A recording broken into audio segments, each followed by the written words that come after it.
My name's Angelo, and welcome to We Want Picks. Jacob and I are going to break down the UFC Vegas 115 fight card, giving you our picks, predictions, bets, and our DraftKings Fantasy Plays. And boy, do we have a spectacular fight card in front of us. We're coming off maybe the greatest card of all time, certainly in 2026, and we're heading right into a apex underwhelming card, but I imagine these fights are going to be absolutely a ton of fun, as they have been. This weekend is Easter weekend, Jacob. What happened on Easter? I believe there was some sort of rabbit incident where the rabbit kind of had to go back in time to save humanity, and there was like I think there was like, isn't that Back to the Future? Isn't that like what Easter's about? Jesus rose from the dead, and like Jesus, Jacob has been resurrected. He opened up this year, the first 4 fight cards of the year. This guy was down 13.61 units, and it was a terrible start. And he came crawling out of that tomb.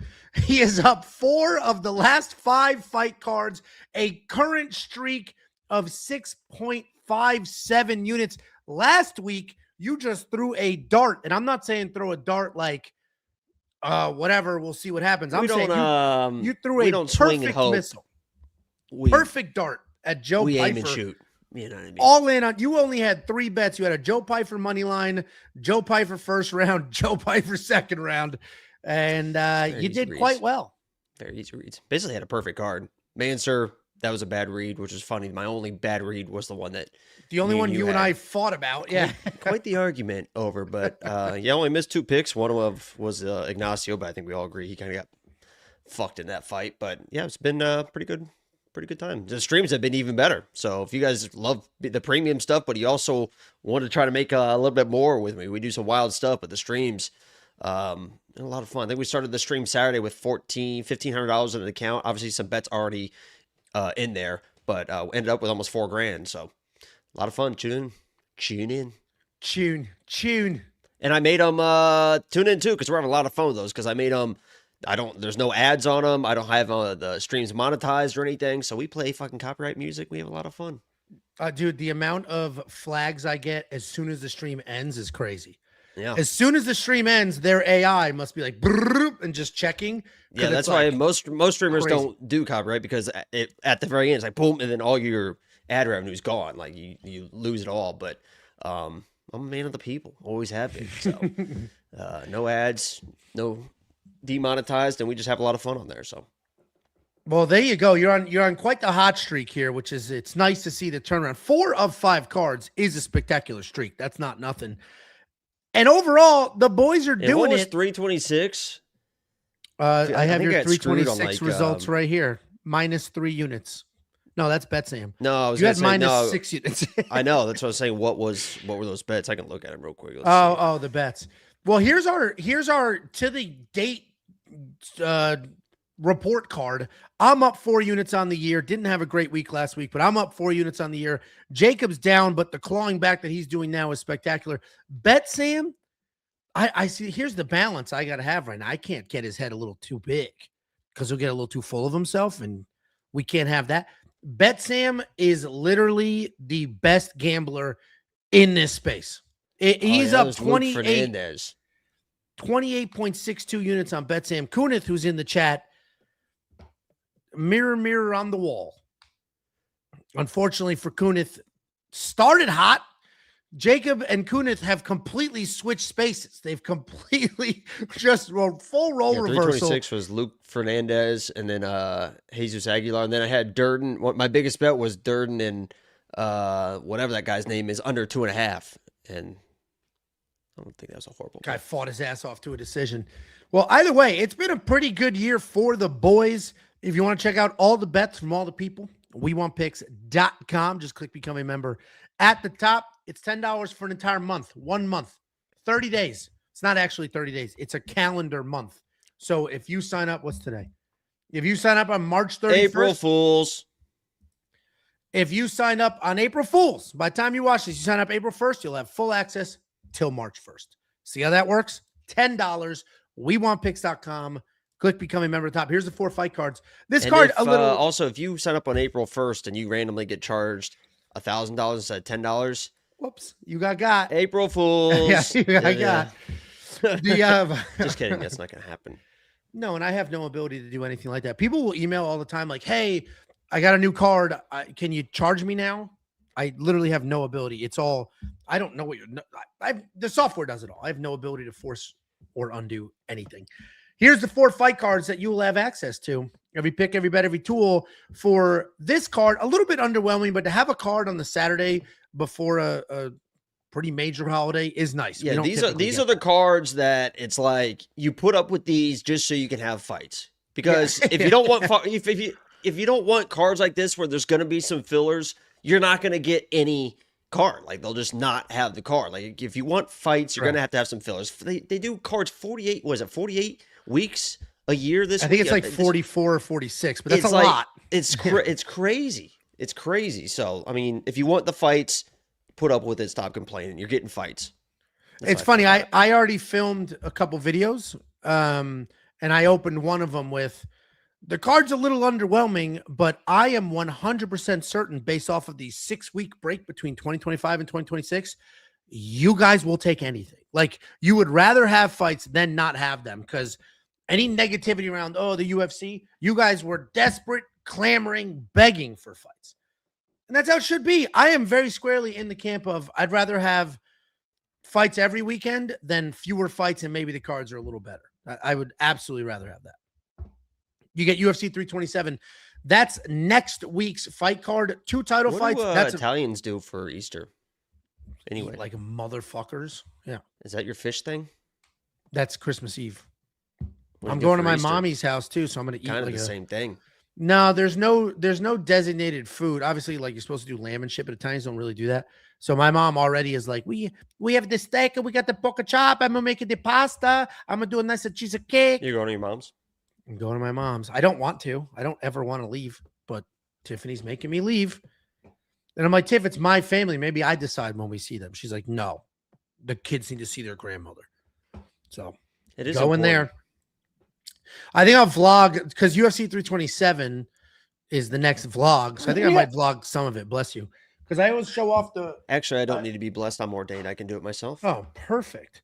Because I always show off the red Italian passport. So maybe I'll film some of it for the vlog. And it's like, this is what this comes with. Screaming, yelling, and just random immigrant behavior. So that's what we're doing. That's what we're doing on Sunday. After UFC 327, we go to Canada to watch Mike Malott beat the piss. I haven't seen the odds yet for that fight, but he's going to beat the piss out of Gilbert Burns. And then we have a very, very, very good Apex main event. This might be, when was the last time we got a true Apex card, like not a COVID one where they had to use it, but a true UFC Vegas numbered card with like the number 4 and number 5 guy in the world? We ever get that? It's pretty intense. Like that is a genuine, very good fight. So somebody commented, let the dog in. And I just see, where is it? No, let the dog in. Damn it. I can't click it. Let me let this dog in. You speak about the P.O. box. I corrected. No, I was going to speak about the Yusuf's fight is going to be, it should be pretty intense. But I will say, Yusuf just posted a vlog. He's like vlogging his whole fight camp and stuff leading up to the Aljo fight. And it's really, really good. It's like 25 minutes long or something. So he's going to do episodes. So go check that out after you watch this and tell him we sent you. And it was good. I enjoyed it. Yeah, I agree. I haven't seen this fight camp one, but I've seen other ones. And his vlogs are good. And I like training camp vlogs. Training camp vlogs are cool. Different look into all of it. If you guys want a look into some of the best recipes in this space, you're going to have to send them.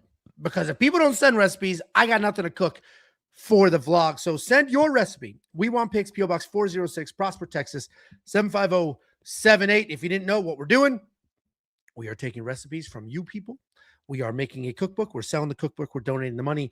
But we're going to cook the food, eat the food, and have some fun along the way. So if you want to send something for the vlog, here is the address. Let's take a look at this super chat. 4.99 euros. That's worth more than $1. What's up, boys? Love from Scotland. Let's go, Duncan. And Verna for the soul. Let's go, Verna. I agree with both those picks. We'll break down the Verna fight in a little bit, but she is now the favorite. I bet on her as a dog. She is now the actual favorite. So we got ahead of that line movement. I did move that line. Quite proud of it. Oh, the Scott. Do you have that from when? Oh, he can't hear me. You have that from when you did the. It's Paul Craig. Yeah, that's right. The Paul Craig video. Is that you? Didn't you face paint too? Paul Craig. Yeah. Didn't you face paint that week too? And you made me send the video because you were on a pretty bad streak. I don't think I've ever been on a pretty bad streak. All right, let's go ahead and break down this fight card. We're going to open up the UFC Vegas 115 fight card with a brand new fight. This was announced last night. We've already broken it down. We already have odds. And we've got Dakota Hope taking on Kai Kamaka the third. Dakota Hope, 11-1 in his career, 5-0 in his last 5. He is making his official UFC debut. Taking on Kai Kamaka the third, 17-7 in his career, 3-2 in his last 5, coming back to the UFC. He's been gone since 2021. Dakota Hope, fun prospect. He's a forward pressure striker. He does a pretty good job working in combinations. He's really light in his toes. He's always working in feints, like always about to throw something, which can get people out of sorts. He plots forward. He looks for openings. And while he is very fast and while he is very powerful, he doesn't chase. He kind of just lets things happen. You will not see a ton of takedowns out of him, but he'll work in the occasional takedown. When he does shoot, it's fast and he runs right through them. He's a dangerous striker. Blast. I know, dude. A dangerous striker. Are you drinking tonight? No, and I saw people on Twitter asking if I would. Yeah, you're more fun when you drink. So will you go? Can you do that? I'm not going to start drinking at 5:40 on a It's 5 o'clock Tuesday. somewhere. 5 o'clock is when everything opens. You're good to go. I can't drink until children are asleep. Can't be. Why? My kids they're at practice right now. Would get up, wake up, and start drinking. That turned out great. I'm gonna have like kids come home from practice and I'm just sloshing and slurring.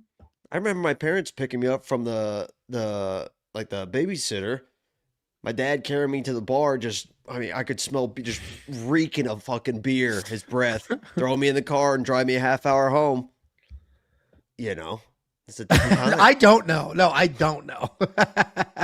The closest I got to any of that, is that Italian grandmothers would just put a tiny bit of whiskey on the tip of a bottle just to get the kid to calm down, or on your gums if you were teething. If you're teething, you'd rub it on. And then every now and then, when you get a little older, you're like 7, 8, 9, and you're like annoying. And the parents are all sitting around having some Sambuca. You know what Sambuca is? Of course. Okay, well, it's I don't even know what the fuck kind of liquor it is, but it's some clear, very spicy liquor. And you're having some Sambuca after dinner. It's like a Italian thing. And you're like, what's that? Can I have some? And every now and then they're like, yeah, go ahead. Because they know you're going to absolutely fucking hate it. I was going to say, when was the first time that you were able to drink alcohol for the first time? Because I remember I had been like 6 or 7. My dad's like, here, try it. And I was like with a can of beer, he's just sitting in the driveway. And I'm like, oh my God, it's disgusting. Holy shit. That was literally like, go ahead. Like, Yeah. It was almost like a dare. It wasn't I literally, my mother was an EMT. And in Watch Connecticut, out it's mostly volunteered. Watch out now. She's a fucking hero. She didn't get Everyone paid. in the chat, please give a little. To do it She's a for free fucking is hero, astonishing because it was volunteer. The only thing they would get is like a gas card every now and then for every call they responded to. Anyway. I think it's like she's like a freak about it. Okay. She had me scared to death because we grew up in a small town. She knew every cop, she knew everybody. And I was 100% certain that when she said, if you come home and I find out you drank, I will bring you to the hospital and have your stomach pumped. And you know I have eyes everywhere. And it was terrifying. So I didn't drink till I was of age. That's not true. A couple times senior year, but never around my mom. Never. Anyway, Kai Kamaka may have drank Speaking around his of parents. a drunk, He's the fucking third. Hawaiian. Do Hawaiians drink? Are they known for drinking? I don't even know. I don't think so. Leland was in that tree. It's a great Get him, reference. Leland. Yeah, man, Get that's a him, great. Leland. I really hope people get that reference. That's Get a him, Leland. spectacular. That's a spectacular. Guy just reference. takes off running. Get him, Leland. Fucking little 5'4" Leland just running He's through in the the tree, forest. Leland. He's in the tree. Somebody said, so was his dad Kai Kamaka the second, his father just Kai Kamaka? Yeah, that's how that works. He's the third. This guy, if you are a UFC faithful and you've been here for a while, you might recognize the name. But for newer UFC fans, he had a 4-fight stint in the UFC from 2020 to 2021. A couple of exciting matchups, didn't really have any success whatsoever. He did exit the UFC, bounced between a bunch of promotions, some big, some small, was Bellator, that obviously turned into PFL. And he actually had a good amount of success in that sort of roller coaster that was outside the UFC. Style-wise, busy striker, decent footwork, lots of leg kicks, good pressure. The low kicks can be really good as well. The takedowns are okay, relatively solid chin. Like, he's a decent fighter everywhere. Dakota's making his short notice UFC debut. This was announced last night. But he was in a full fight camp, both for himself and his teammate. He's on Joshua Van's team. Joshua Van's fighting next week, so he's been getting after it, and they've been training next really hard. Yeah, crazy.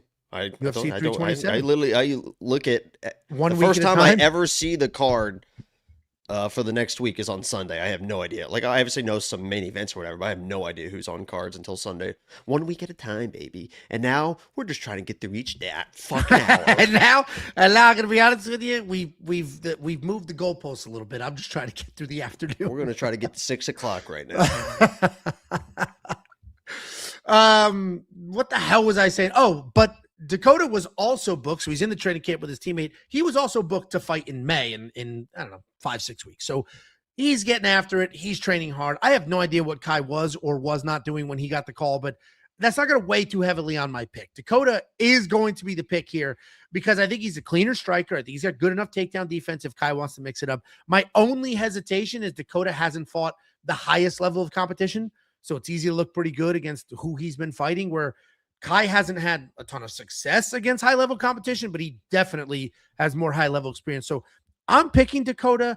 I bet on Dakota. I think he's just cleaner, faster, will defend the takedowns. I got him at plus 140. I was surprised to see that he was the underdog. You can see here that Tapology, 71% of people are picking Dakota. I guess they're just not putting their money where their vote is. Dakota's the pick.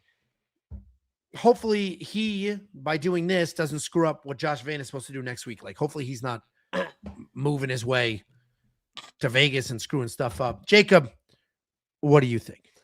Yeah, I broke this fight down today, and I texted you about it, and I said I think that this before we knew the odds. I was like, I like Dakota in this one. I think he's going to be about minus 200. So it's not a premium play just because there is a little bit short notice unknowns. I don't want to make it a premium play, but full honesty, I threw $100 or $150 on Dakota Hope at plus 140 odds because it just feels like he's going to have the bigger moments. Like Kai Kamaka, I almost said Kai France. Kai Kamaka, I like Kai Kamaka. He's a tough dude. He's a very solid fighter, but he doesn't have a lot of danger to him. He doesn't have a pop to his shots. He's not like a submission guy. So in a fight that's probably going to be close, I'm looking for the bigger moments, and Dakota's going to have the bigger moments. People have said that he's kind of like the 145 Joaquin Buckley, and after people started saying that, I was like, yeah, that kind of makes sense. Like, he's not like a super technical, going to keep a jab on you. It's more just big explosion stuff. Even the takedowns aren't like super technical. They're just kind of big explosion type takedowns, but I think in a close fight, he's going to be the one moving forward. He's going to be having those bigger moments, and unless he, like, for some reason, gasses really hard, I just don't think Kai's ever really going to put him in enough danger to keep him off of him. And I think there's even the finishing upside of Dakota Hope. If somebody's going to get a finish, I feel like it could be Dakota. So I was surprised he was a dog. I would price him minus 175, minus 200 maybe. So I like the play as a value play. And if Kai just kind of outvolumes him to a decision, it is what it is. But Dakota, to me, has the finishing upside. He's going to have the forward pressure and the bigger moments, and that's going to be important in a 3-round decision fight. So I like Dakota, man. Yeah, well, and I see 99% of these comments like, I don't see these odds. They're not on DraftKings. They're not on my book. Jacob and I use Bet Online because we're in Texas. They are, the upside for them is they are always the earliest. They are literally the earliest lines every single time.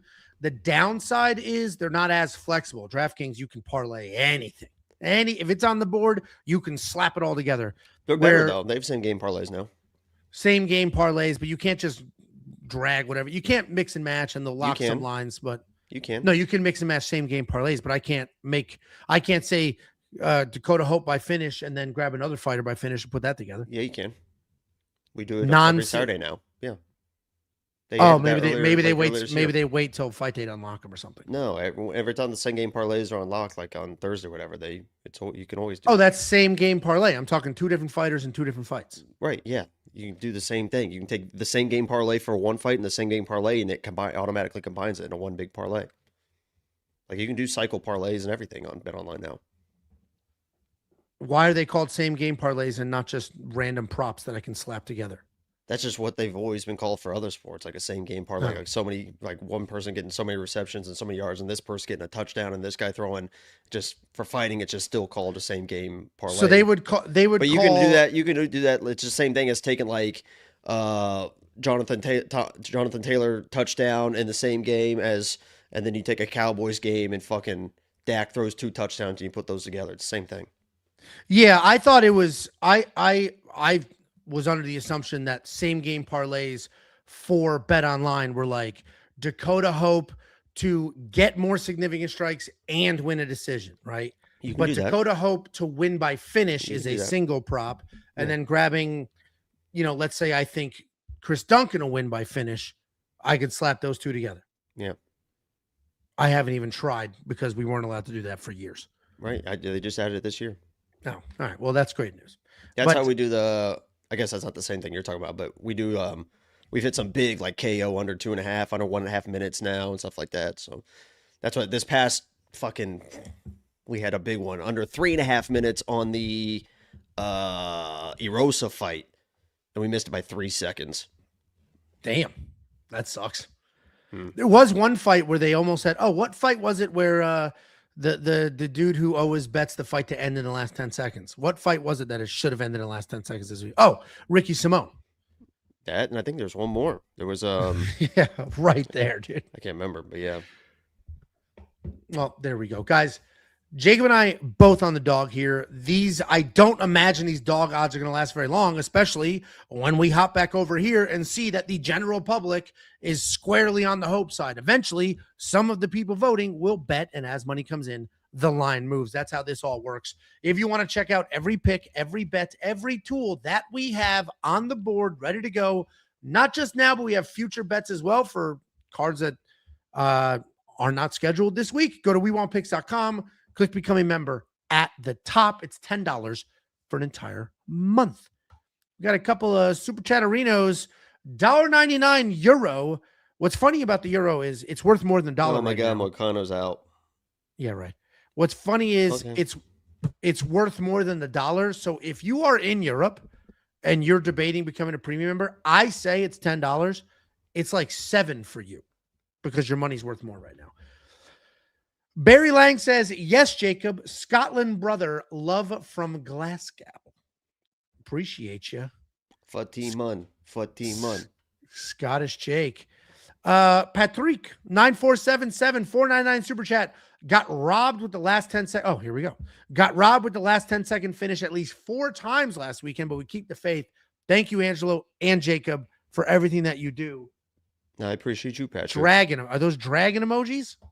Appreciate you. Thank you for the super chat. $4.99 from Quint Jazzadavicious, studying for an FAA drone exam with my boys in the background. Birthday trip to UFC 327 next weekend. Quint's birthday. Say happy birthday. Second of all, how big is this fucking drone? Because I've got drone. I just registered on the website and I was done. That's crazy. What kind of drone? Like, I've got a little drone sitting here. Drop things on people drone, or like take a picture of the lake drone? Thank you for the super chat. Why are we taking pictures of the lake? Is there something in the lake? As long as you don't take pictures of the bridges of the tunnels. Loch Ness. I don't believe in any of that bullshit. I'm not. What about the fucking aliens? I mean, it's very clear the aliens are here. I'm not an aliens guy. Have you seen Project Hail Mary yet? I have not. I heard it's good. Fucking mind. I'm not an alien guy. I'm not a Loch Ness monster, Bigfoot. I'm not really too square for all that. Oh, they're here. $2 super chat from Hillmatic. Favorite song off the new Kanye album? I have no idea. Is that a you thing? You talking to me? I haven't No, listened to I'm the other guy in the fucking room. Oh, no, I haven't listened to the Kanye album. I have not either. Do people still consider him like a genius? Like that's still the whole thing? That's a pretty good album. There you go. And finally, $4.99 from David Rios, 1999. We should bet on who gets better picks between Big Ange and Jacob. Last week he would have smoked me, but I think the week before that it would have been the other way. So, the week before that I missed 3. The week before that I missed 3. Last week I missed 2. I've been really good. there you go. I've been good. I've been so good. Quite. Thank you for the No super more chat. bad boy. I'm happy to bet it, Jacob, if you want to bet straight up. We used to do that. We used to do it in the media room. When we I picked like every favorite on this one, I think, basically, except for one dog. Because I say we talked about it, but I do blind. Yeah. I mean, I don't look at the odds. I just pick fighters, and then I was like, oh shit, okay. I picked more dogs than usual on this card. I did the same thing. That's why I looked at your pick. First, I put the picks up into the site, and then as I'm doing that, I look at what you have. So looking at your picks, I was like, oh man, I must have picked a ton of dogs. And I looked at the odds. I was like, oh, wait a second. Yeah, I did it. I did it. Yeah, and I have a little bit of buyer's remorse on one of them. We'll talk about that in a minute. Next up, at UFC Vegas 115, we have one of the most exciting fights of the year. We have the FU fans.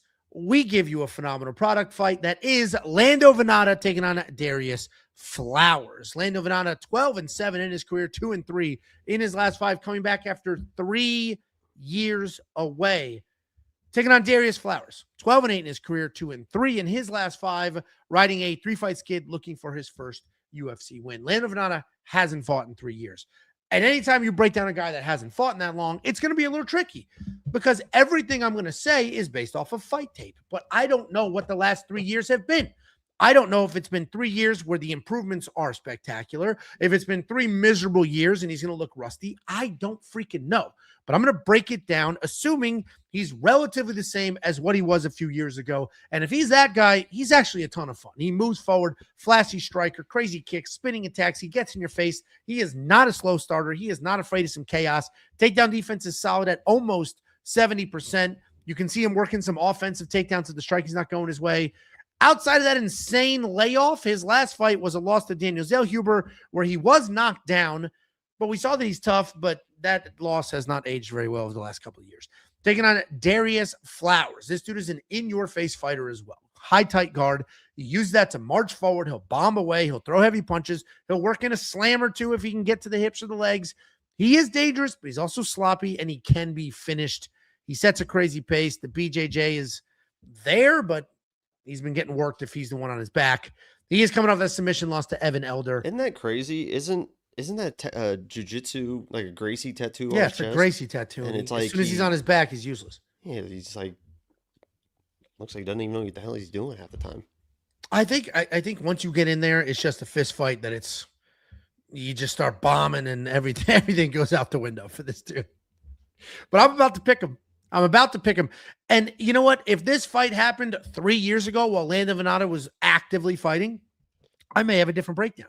But the guy hasn't fought in 3 years. At least Darrius Flowers is getting after it. And if you look at who he's fought some pretty good guys. Evan Elder is good.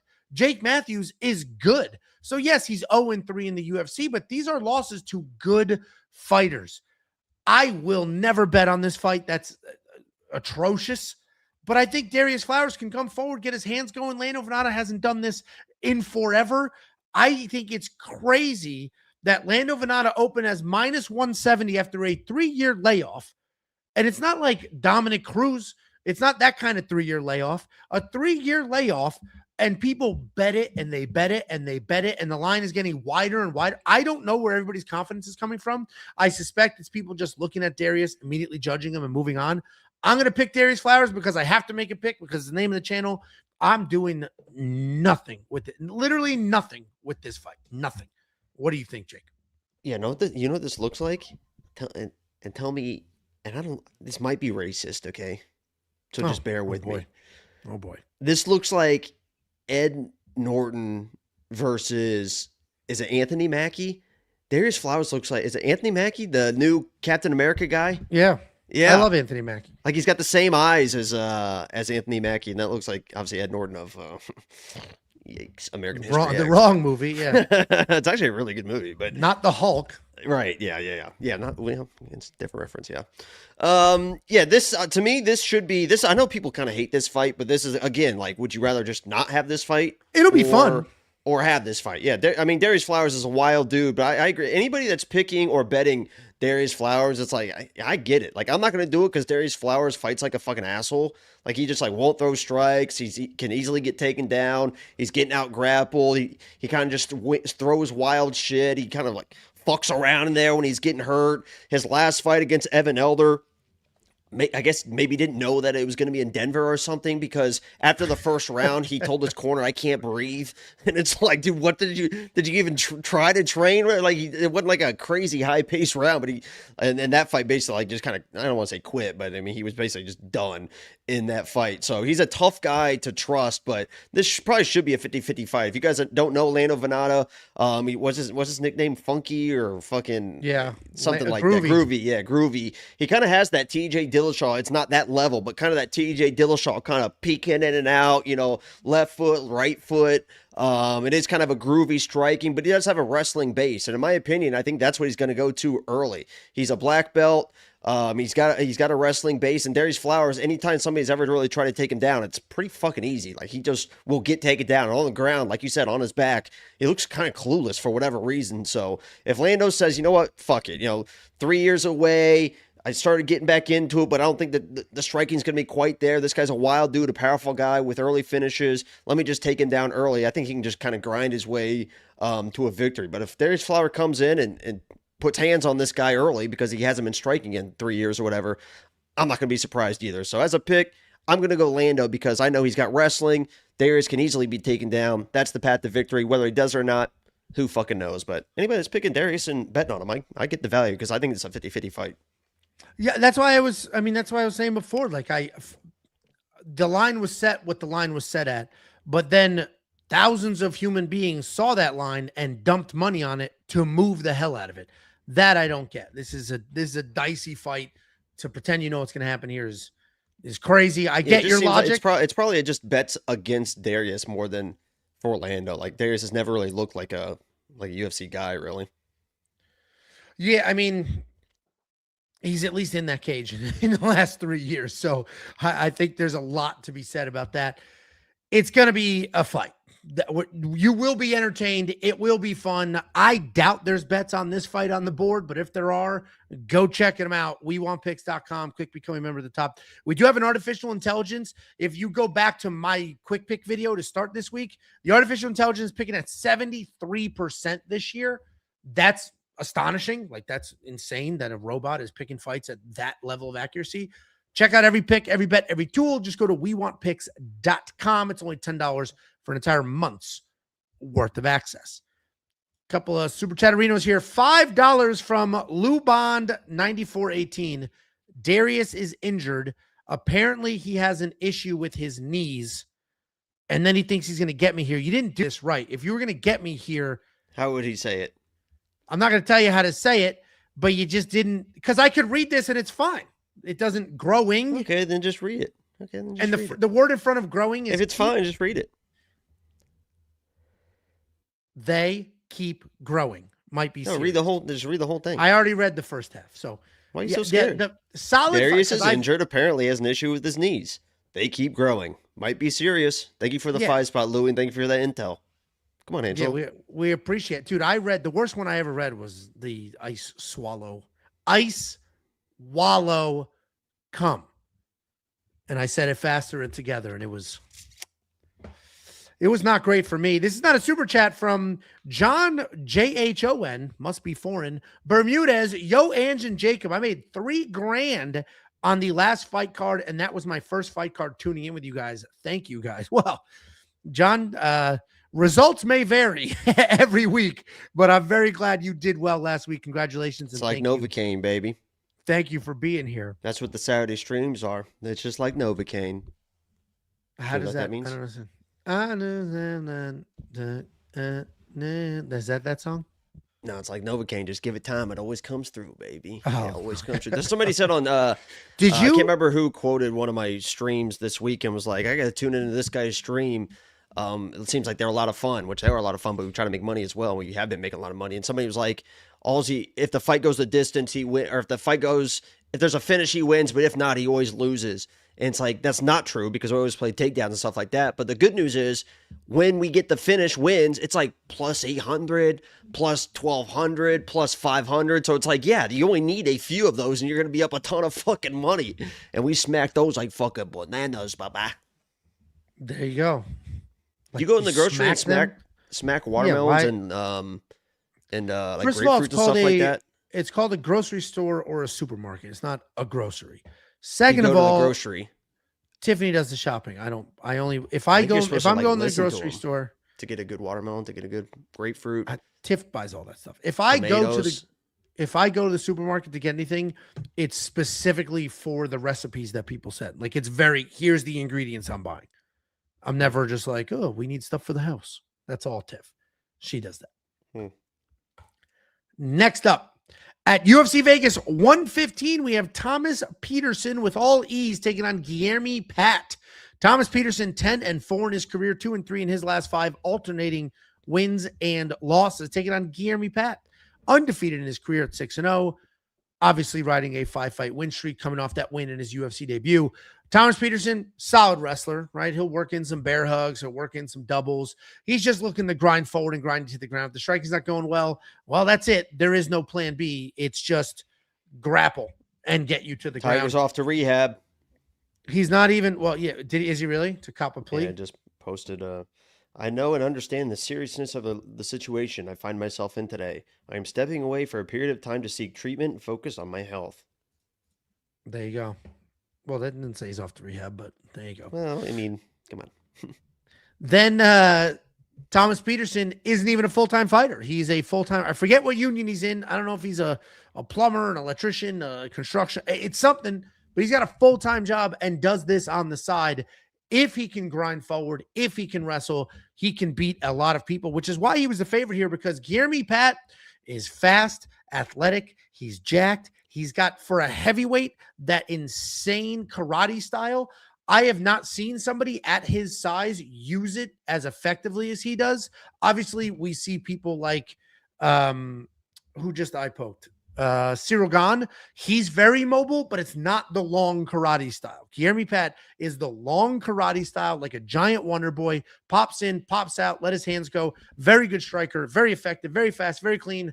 Takedown defense can use some work, and that is why Thomas is the favorite here, because he can get some takedowns, and if he does, Pat is perfectly fine being held against the cage or on his back.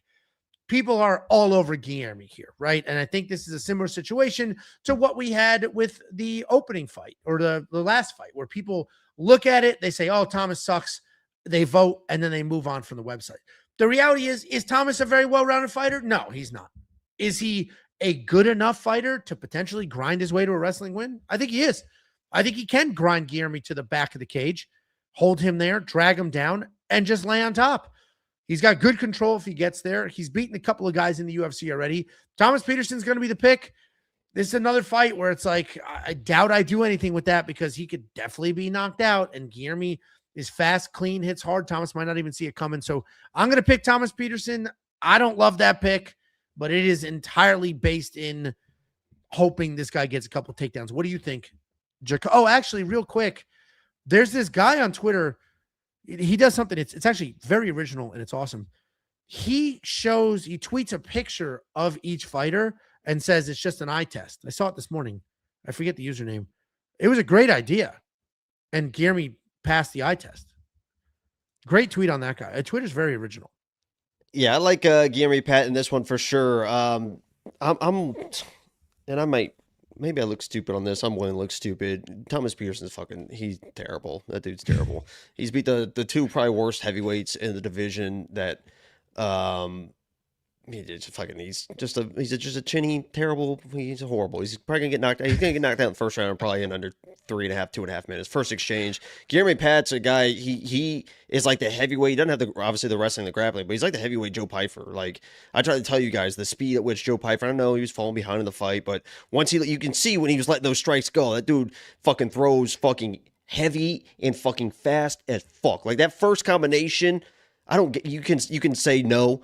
every Izzy fan, that first combination Joe threw where he just missed like that left hook or something like that went, like that was fucked. There was no way. And this guy, Guilherme Pat, throws him, but he throws him even longer, but it's the same type of speed. Like Angelo mentioned, it's even like longer in the karate style. Like Thomas Petersen, he got sat down with just a right cross by fucking Shamil. Even Vitor almost had him out in the first round and then does finish him, just face plants him in the third round.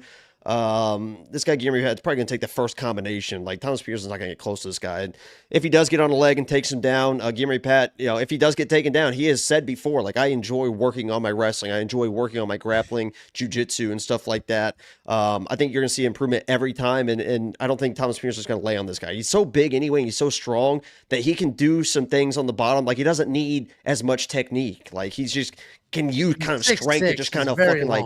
Yeah, just throw somebody off or, get to the cage. And I just don't think there's going to be a lot of rinse and repeat. And Guilherme Pat, too, like if you get in close, he's nasty with those fucking elbows. He's gotten a few kind of KO elbows against the fence. And people are going to give him shit. I mean, the only reasons why he is an underdog or this a pick and fight is because he fought a guy last fight that was like a fucking concrete fucking head.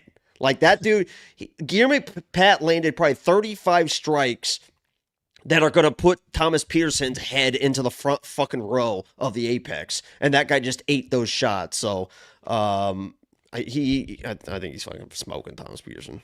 I'm surprised your fucking country Midwest ass didn't go with the country Midwesterner here. Like, I think this is just some Minnesota. Old, that's not the Midwest. It's all it's that's not. It's not even close to the same as Indiana. What's Minnesota Canada. Considered? Top middle of the country. That literally is Canada. They're farm boys. This is a farm boy throwing stacks of hay. Farm boys. That's like Iowa. That's Indiana. It's Illinois. That's the Midwest. That doesn't go. It doesn't go to North Dakota, Minnesota. No. Well, I'm going with the corn-fed. I think he will just literally be a big lumbering American that can drag this to the ground. But if he doesn't, I get it because he needs to get his hands on Pat. And if Pat just does play a perfect under job, 1.5 minute KO. And thank me next week on Pat. If Guilherme can stay mobile, then yeah, it's going to be a long night for Tommy Peets. But I'll go on a limb. I'm picking Tommy. Jacob's on the other side. If you need a tiebreaker, boy, do we have you covered. Our artificial intelligence is picking at 73%. You can just, if you're a premium member, just go to your account page and there's like a tracker there or a link to the tracker. You can track all the lock of the weeks, all the safety parlays, every AI. Like it's all tracked right there. You can just see where it's done well, where it hasn't done well.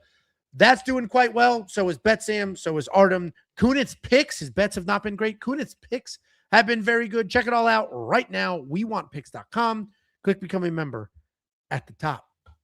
I mentioned that I came across a Twitter account where somebody did the eye test, and Joel said Jacob started the eye test with the pre-UFC fight pictures.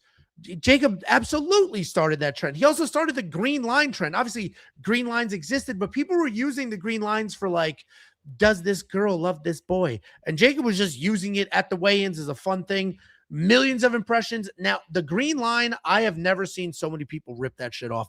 I see it on Instagram. I see it on TikTok now. I see it everywhere. The funny thing is it's literally called your the little green line screenshot test, and people will use like red and yellow. It's like that's the easiest thing you could do is use green. Like it's called the green line test. Well, the funniest part about the ones that were stealing it from you, I was getting tagged. People were tagging at We Want Picks on Twitter when other people were doing it. Like, you stole this from Jacob. So good for you. You got a whole bunch of people that know where this stuff came from and are riding for you. Yeah, I mean, mine gets the most impressions, so it's not like it's a big deal. It is what it is.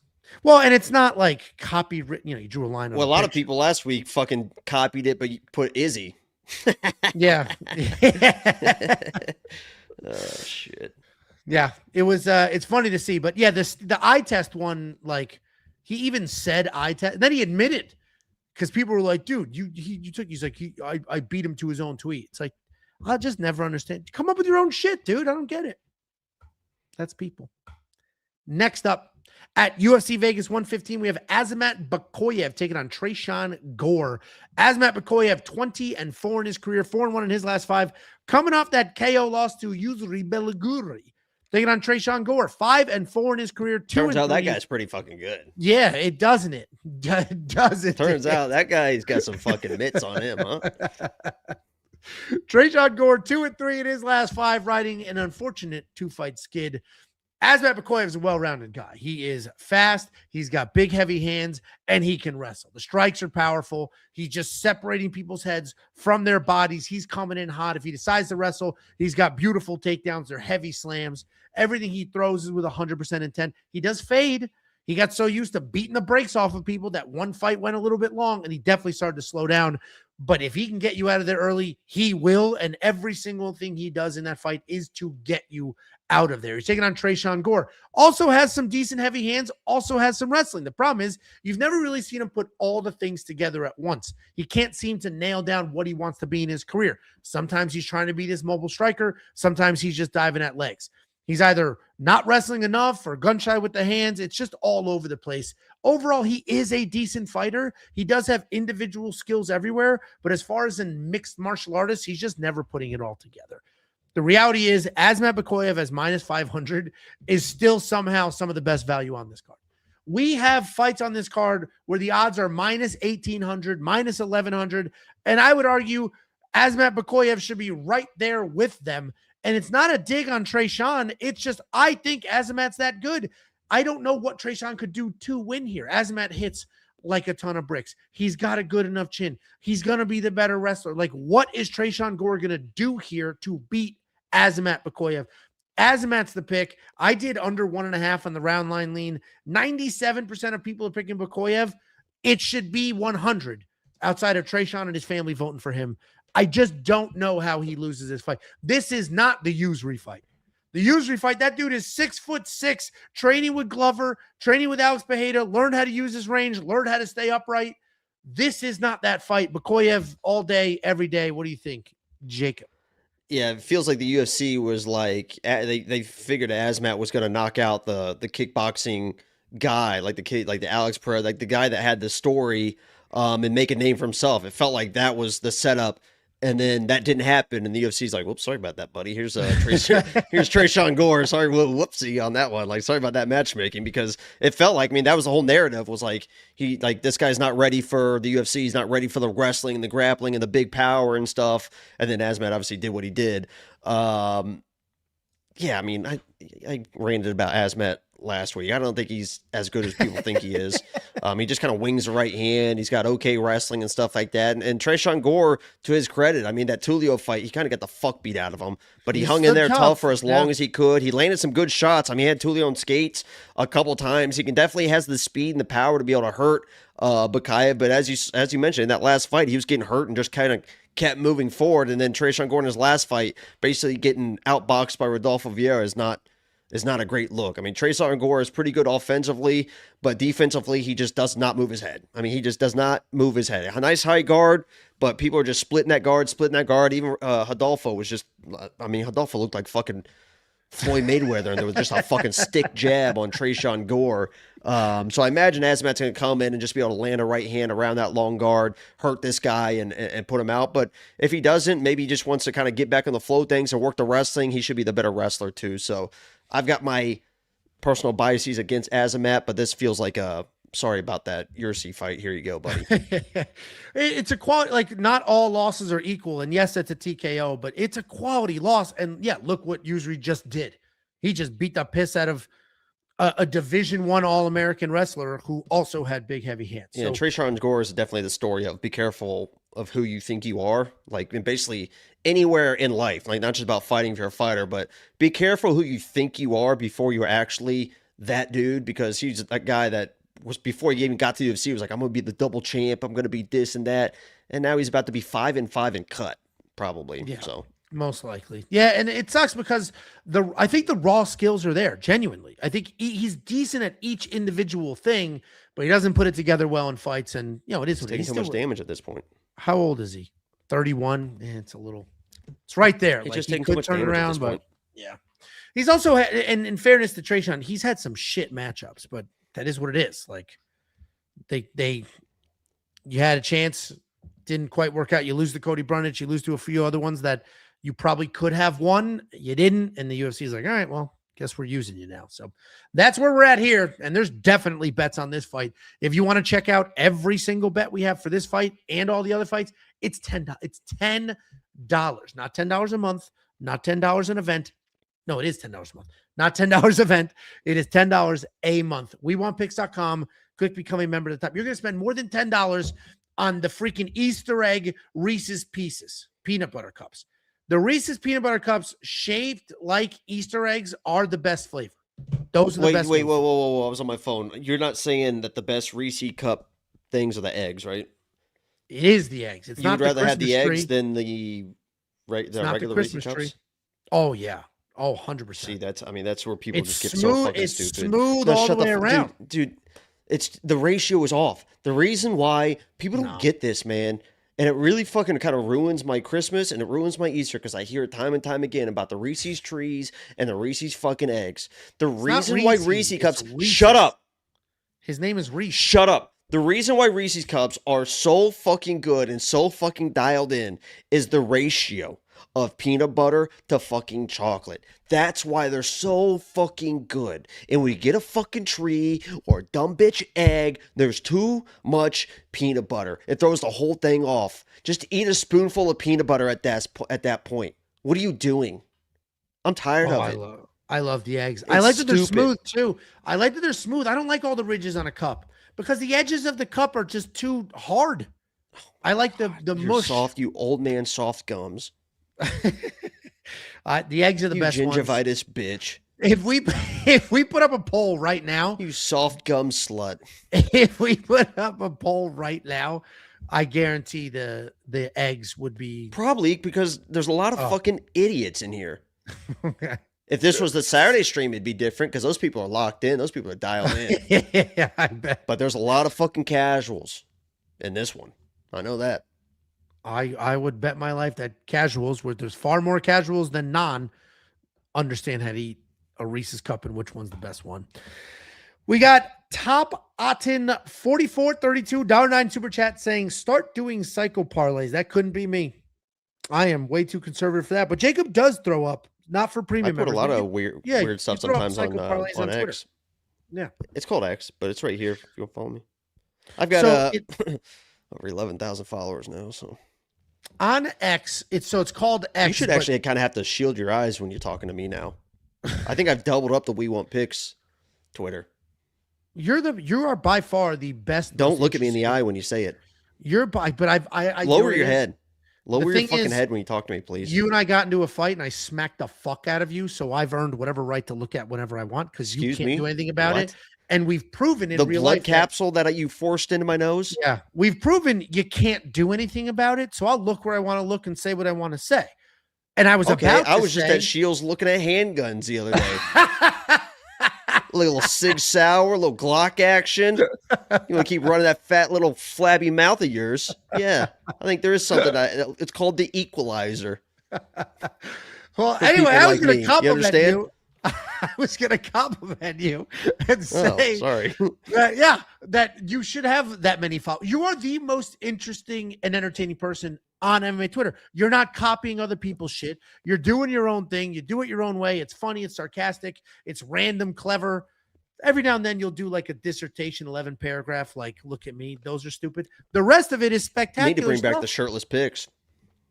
That's your Instagram. Just fucking thirst traps for no reason. Every one of your followers is a dude that likes Shields fights. is wild, like, though. That was my first time going through the gun section at Shields. They got it all. They got it all, man. You can just pick up a rifle and just start pointing it around.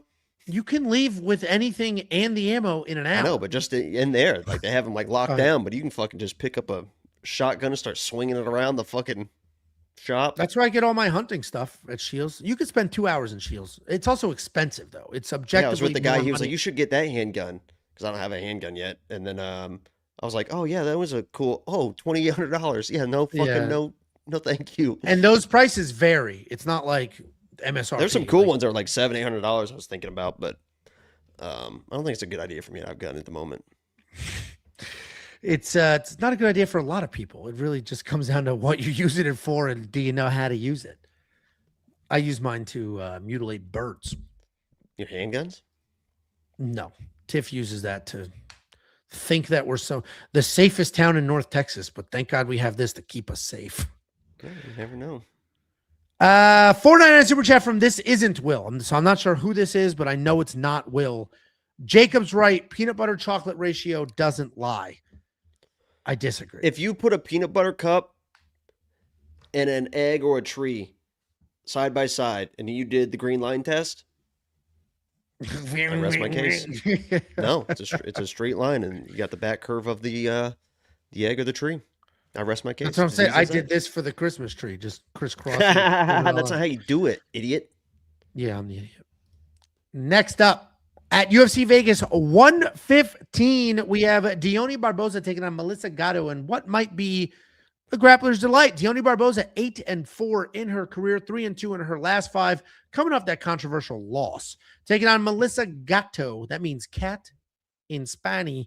9-2 in her career, 3-2 in her last 5 as well. She's coming off a bounce back win. Dione Barbosa, solid grappler. She's going to throw tight strikes. She is going to look to get fights to the ground. She's not a wrestler, though. She's a judoka. So she's looking to tie up. Olympic. I didn't know she was an Olympian. She was an actual Olympian. Yeah, she was qualified for Brazilian's Olympic team. She qualified for or went to the Olympics? Oh, my God. If you Google her name, she's listed as an Olympic athlete. I didn't realize that. I knew she was a judoka at a very high level. I didn't realize literal Olympics. God. So that's quite impressive. And the difference between judo and wrestling is she's looking to tie you up, getting you in a clinch, toss you on your ass, throw you, hip toss, and just use all the limbs. Brazilian Olympic team member. There you go. Well, great. Even better because I'm about to pick her. Striking's not spectacular, but she does what most people do. Comes forward, throws big, tries you to get you against the cage so she can clinch you, tie you up, and get you to the ground. She did just lose to Karine Silva, but that was a controversial fight that a lot of people thought she won. Taking on Melissa Gatto. She is a grappler. Very good BJJ. And unlike a lot of people, her jiu-jitsu is actually better off her back than on top. She will throw things up. She will try to create some scrambles. She also has big, heavy striking. She's knocked a bunch of people out using various techniques. It's not even just one big right hand. Primarily a grappler, though. The technical striking is kind of there. There is some power. The problem is her takedowns stink. So she doesn't have the ability to get a fight to the ground if she needs to get it there. She did just knock out Tamiris Vidal. There's a lot of fights on this card that are tough to pick. Some of them are tough to pick because we had a 3-year layoff. Some of them are tough to pick because both fighters suck. This one's tough to pick because it's just a close fight. I think Dione Barbosa wins. I'm going to pick her here because I think she can get Melissa to the ground, and I think she's definitely good enough at jiu-jitsu to not get caught in some shit. The problem is Melissa's got great hands. Melissa also could somehow sneak in a takedown. I don't think they're very good, but if she somehow ends up on top, this could be a problem for Dione. The other problem is this is Las Vegas, and we just saw Dione in a fight where she had more takedowns. I thought she was going to win. They didn't give her the win. Yeah, it's because they heard Rogan screaming about some dumbass submission that wasn't even a real the dead horse or whatever. Rogan's like, she's got both arms into some bullshit triangle. She's absolutely fine. And Rogan's freaking the fuck out, being like, she's in trouble here. This is a thing. This is a thing. There's one guy at 10th Planet that can do this. She's in real big trouble here. It's called a dead orchard. And there's some judge being like, oh shit, look, she's in trouble. I had no idea. The fuck are we doing? I'm going to pick Dione. I do think she wins this fight. Let's just hope the Vegas judges don't give Melissa favorable treatment because she'll randomly throw up some fake submission that doesn't go anywhere. What do you think, Jacob? Yeah, both of these girls are absolutely beautiful. I mean, there's no doubt about that. But they are both former Lock of the Week, so I like both these girls. But I am a big fan of Dione. I don't have my Dione shirt on, but I have some Dione merch. I'm a big fan of the Witch.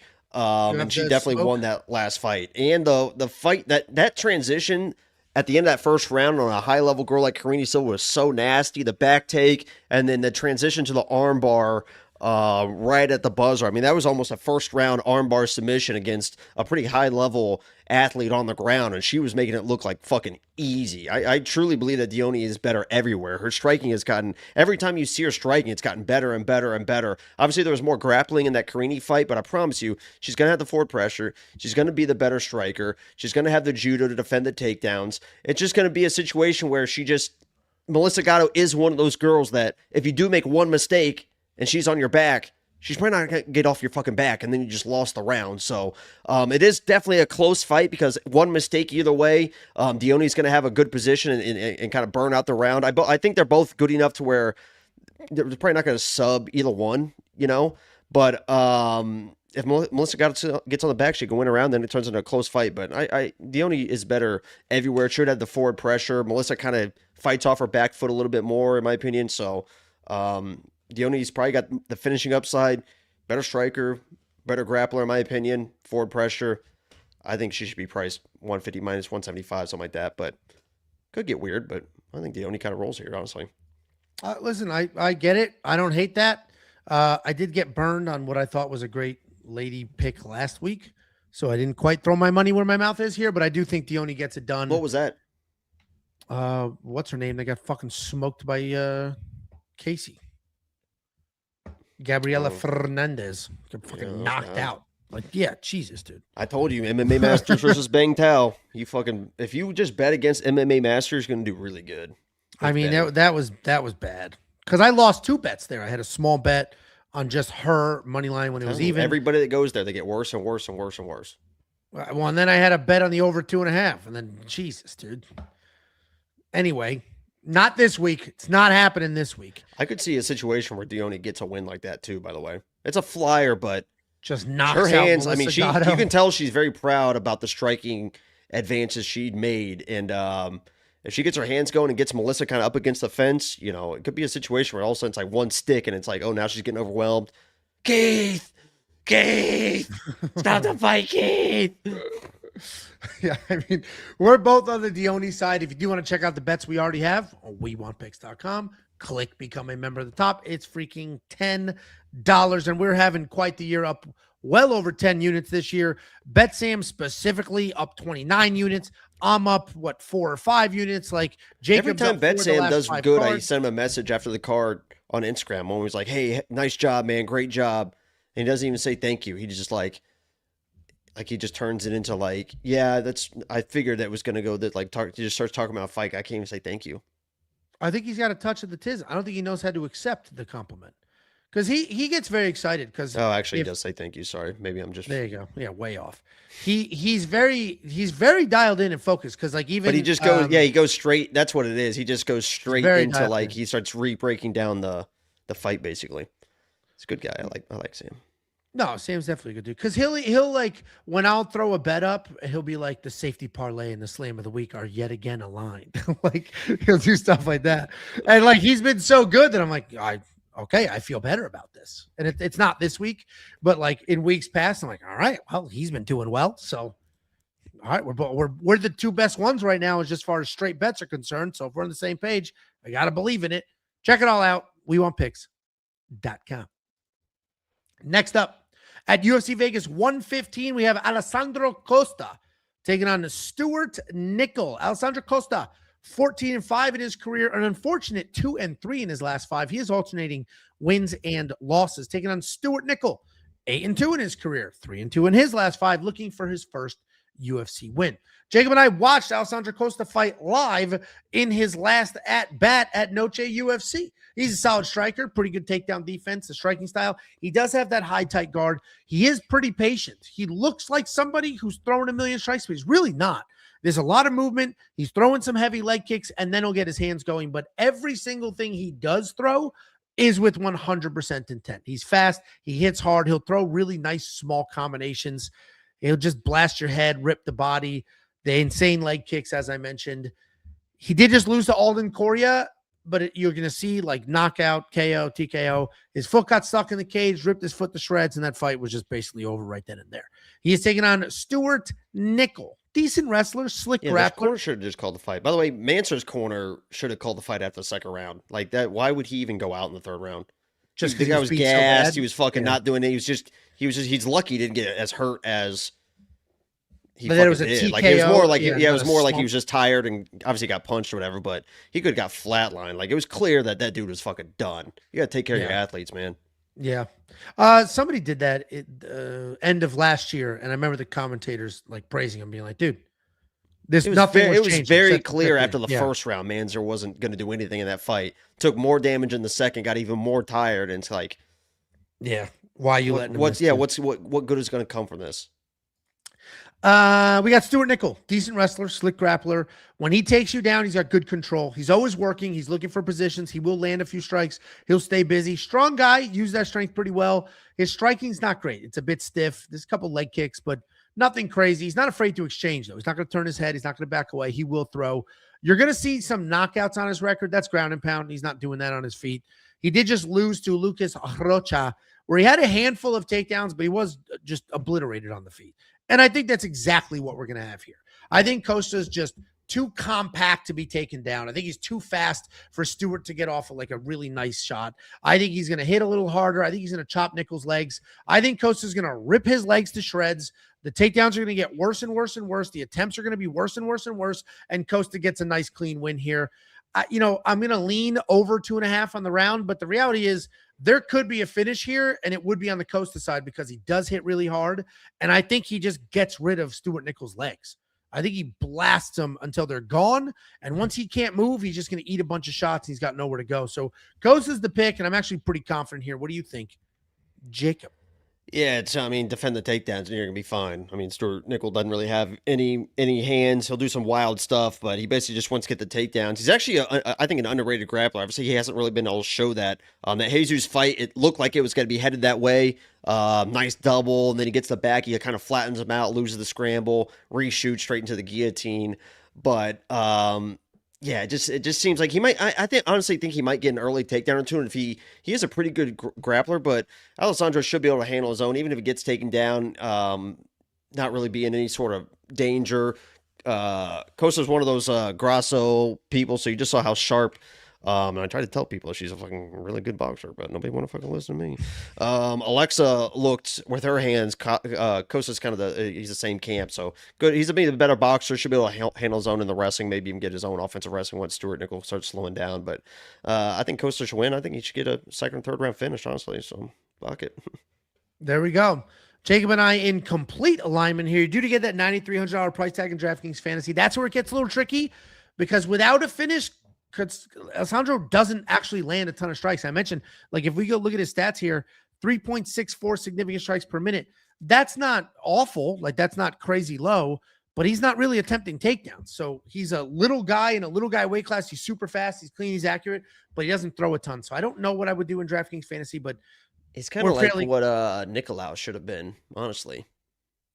Like one of those guys that just kind of is hanging around the rankings, and like Nicoll should have been real good, and then he got knocked out a few times. Yeah, that chin just isn't there. We're both aligned on this pick, but if you want to check out every pick, every bet, every tool, not only do we have an artificial intelligence, we have a fight simulator. It simulates fights 100,000 times, gives you the outputs. We have a data analyzer, allows you to manipulate data to find your spots. We have a tape index for those of you who like to do your own research, do your own tape study. WeWantPicks.com. Click become a member at the top. Next up, at UFC Vegas 115, if this is the final fight order, then we have the featured prelim. We have Hailey Cowan taking on Alice. Is it really the featured prelim? That's so funny. I don't know if the fight order is official, but I think maybe because they're trying to push Alice here. But they're trying to do what? Push Alice? Oh, yeah, that's what you said. Okay. What do you think I said? Oh, you said puss. Why would I say that? I don't know why you would say that, Angelo. When you're talking about an attractive young female. Young, by the way. So be careful. None of those. You're inventing a plot line here. We got Hailey Cowan. It's called a Freudian slip, and 7-4 in her career, 2-3 in her last 5. She is coming back after a full year away, taking on Alice. I say Pereira, but Pereira. 5-1 in her career, 4-1 in her last 5. Coming off that first ever loss in her UFC debut. Hailey Cowan, tall, long, athletic. She's not very technical at all, but she is learning somewhat quickly. She is wildly athletic. She's got power. Takedown defense is okay. Plenty of cardio because she is such a good athlete. Former gymnast. And then athleticism carries her. The strength, you did cardio. Gymnastics, didn't you? I could do a backflip without running. I'll give you $10,000. You do backflip right now. My hand deliver it. I'll show up here in 25 minutes with 10 grand in my hand. What is funny, of course, I cannot do a backflip. What is funny is some people like Mexican OT, like that fat dude can do a backflip. Like some people randomly know how to do backflips. No, I definitely. And your can't, center of gravity, you just spin over your belly. Like it'd be. I think if you tried it right now, you'd land it. Give it a try. My legs Give it a are try. too What's the worst that could tall happen? people don't do it. My legs are too long. It's short people that can do it. What's the worst that could happen? Give it a try. Let's see it. I could hit my head on this table and die. I could bleed out. I mean, I'm willing to take that risk just to see. Yeah, I bet you are. Anyway, damn it.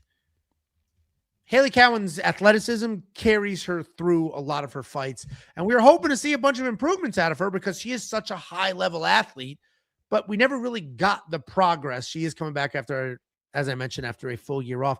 Taking on Alice Pereira. She is not Alex's sister. Alex's sister does fight. She'll be fighting on that MVP card in May. Did you remember that Dominic Cruz clip? We were at the fight, so we didn't even hear it, but when he said, because I put it on Twitter and people think that I thought that she was Alex's sister, but this is she's got her brother, Pereira, one of the best strikers. It's one of my favorite things ever. Here's the biggest. It's so funny. Brother, Pereira, one of the best strikers in the UFC. One of the best strikers ever. Excuse me, not a brother. Not a brother. Yeah. Nice research, Dom. Idiot, dude. And Dom's the one who got corrected live on the mat, and he was like, "Yeah, but they cross train." He's like, "No, I don't think they do that either." You're just making shit up. Yeah, well, just trying to cover yourself. He was the one who ripped DC to shreds. Yeah, for not saying he doesn't do research. Yeah. No, that is so. She's funny. got a brother. I could see why people think they're related because fight style, they're kind of they all similar. look the same, right, Angelo? No, all those Brazilians look the same. Hell, she is tall as shit for this weight class. She is long, she's skinny, and she's a striker with that sort of jumpy stance. She doesn't quite carry that power. Decent takedown defense, decent jiu-jitsu if it ends up on the ground. She'll shoot a takedown or two, but she is primarily a striker. I came into this fight being like, this is going to be a tough one to pick because I had a lot of respect for Hailey in previous fights, just given the sheer athleticism. She's probably one of the more athletic women in this division. Hey, relax, dude. Jesus Christ. Say it again. Athleticism is tremendous. You can't fucking teach it. Being a natural athlete is like the perfect base for any of these fucking sports. Yeah. Thank you. Yeah, hands up. She had a 2-year layoff, came out to her last fight. Didn't look any bit improved. Has had a 1-year layoff coming into this fight. I don't think Hailey's making the improvements. I think she's going to come in. I think she'll be in phenomenal shape. I think she thinks that she'll be able to hold Alice against the cage, potentially drag her to the ground. And I don't see that. I saw Alice at Noche defend some of those cage takedowns, get off, try to get her hands going. Montserrat Hendon, despite what happened to her in her last fight, is tough, is a good fighter, will get in your face, will try to grind. And that was a very, very close fight. I'm going to pick Alice here. I think she gets it done. And I agree more with the Tapology percentage pick than I do with these odds. What do you think, Jacob?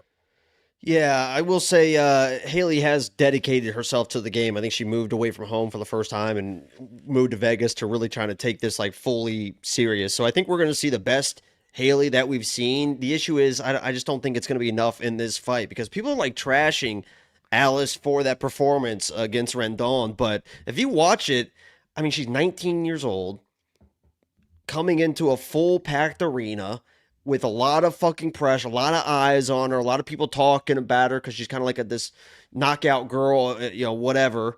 Comes in, has some crazy adversity in that fight. What, in the end of the second round or in the second round, she's like gets taken down, almost choked out. I mean, that choke is deep, but she didn't wilt to the pressure. She went 3 rounds. She was doing her footwork and she was getting kind of ran down a little bit, but she was stopping and throwing kind of those big counters.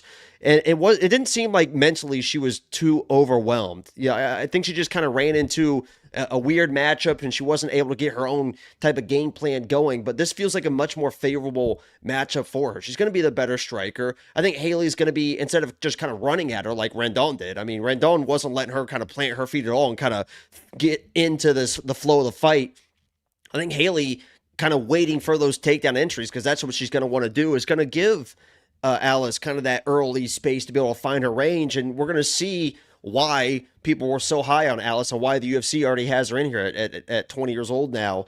And when she does throw her hands, I mean, she throws those long and they're fucking down the middle and they look good. And you saw a glimpse of that in that Rendon fight. And that was her basically like fighting backwards. I mean, she was like almost running backwards, stopping, trying to throw those strikes when she's actually kind of in that range and able to kind of move forward, I think people are going to realize, oh, yeah, that's why she's in the UFC. So I respect Hailey. If she has been working as hard as it seems like she has, and she's getting the takedowns and the control, that's her path to victory in this fight. But as you mentioned, even in that fight, she showed good submission defense. She was taken down, but defended a lot of takedowns as well. Like Rendon had some decent entries, and Rendon's a big kind of a girl that can drag people around. And she seemed like she didn't panic in those situations, knew what she was doing, and I think she'll be fine here on the takedowns and be the way better striker. And I think there's a finish ability for Alice, because I don't think Hailey can hang with her on the feet at all. I think she's tough enough to not get finished, but I agree. I think I Alice bet you wins, do. but- There's something about her. Oh, Who? she's local, isn't she? Who? Hailey. Isn't she a Texas girl? No. That's You're thinking of the KGB Andrea Lee, maybe? yeah, and I think there was another one, but I thought it was Hailey. I don't know, you got something for Hailey. I don't know what it is. I said she's athletic, and then I picked against her, saying she made no improvements in the last couple of years. I know, but there's something the way you said athletic, it's got you like fiending for. Okay. Sorry for using athleticism as one of the core skills that matter in a fist fight, especially people that have fewer than 15 fights in their career.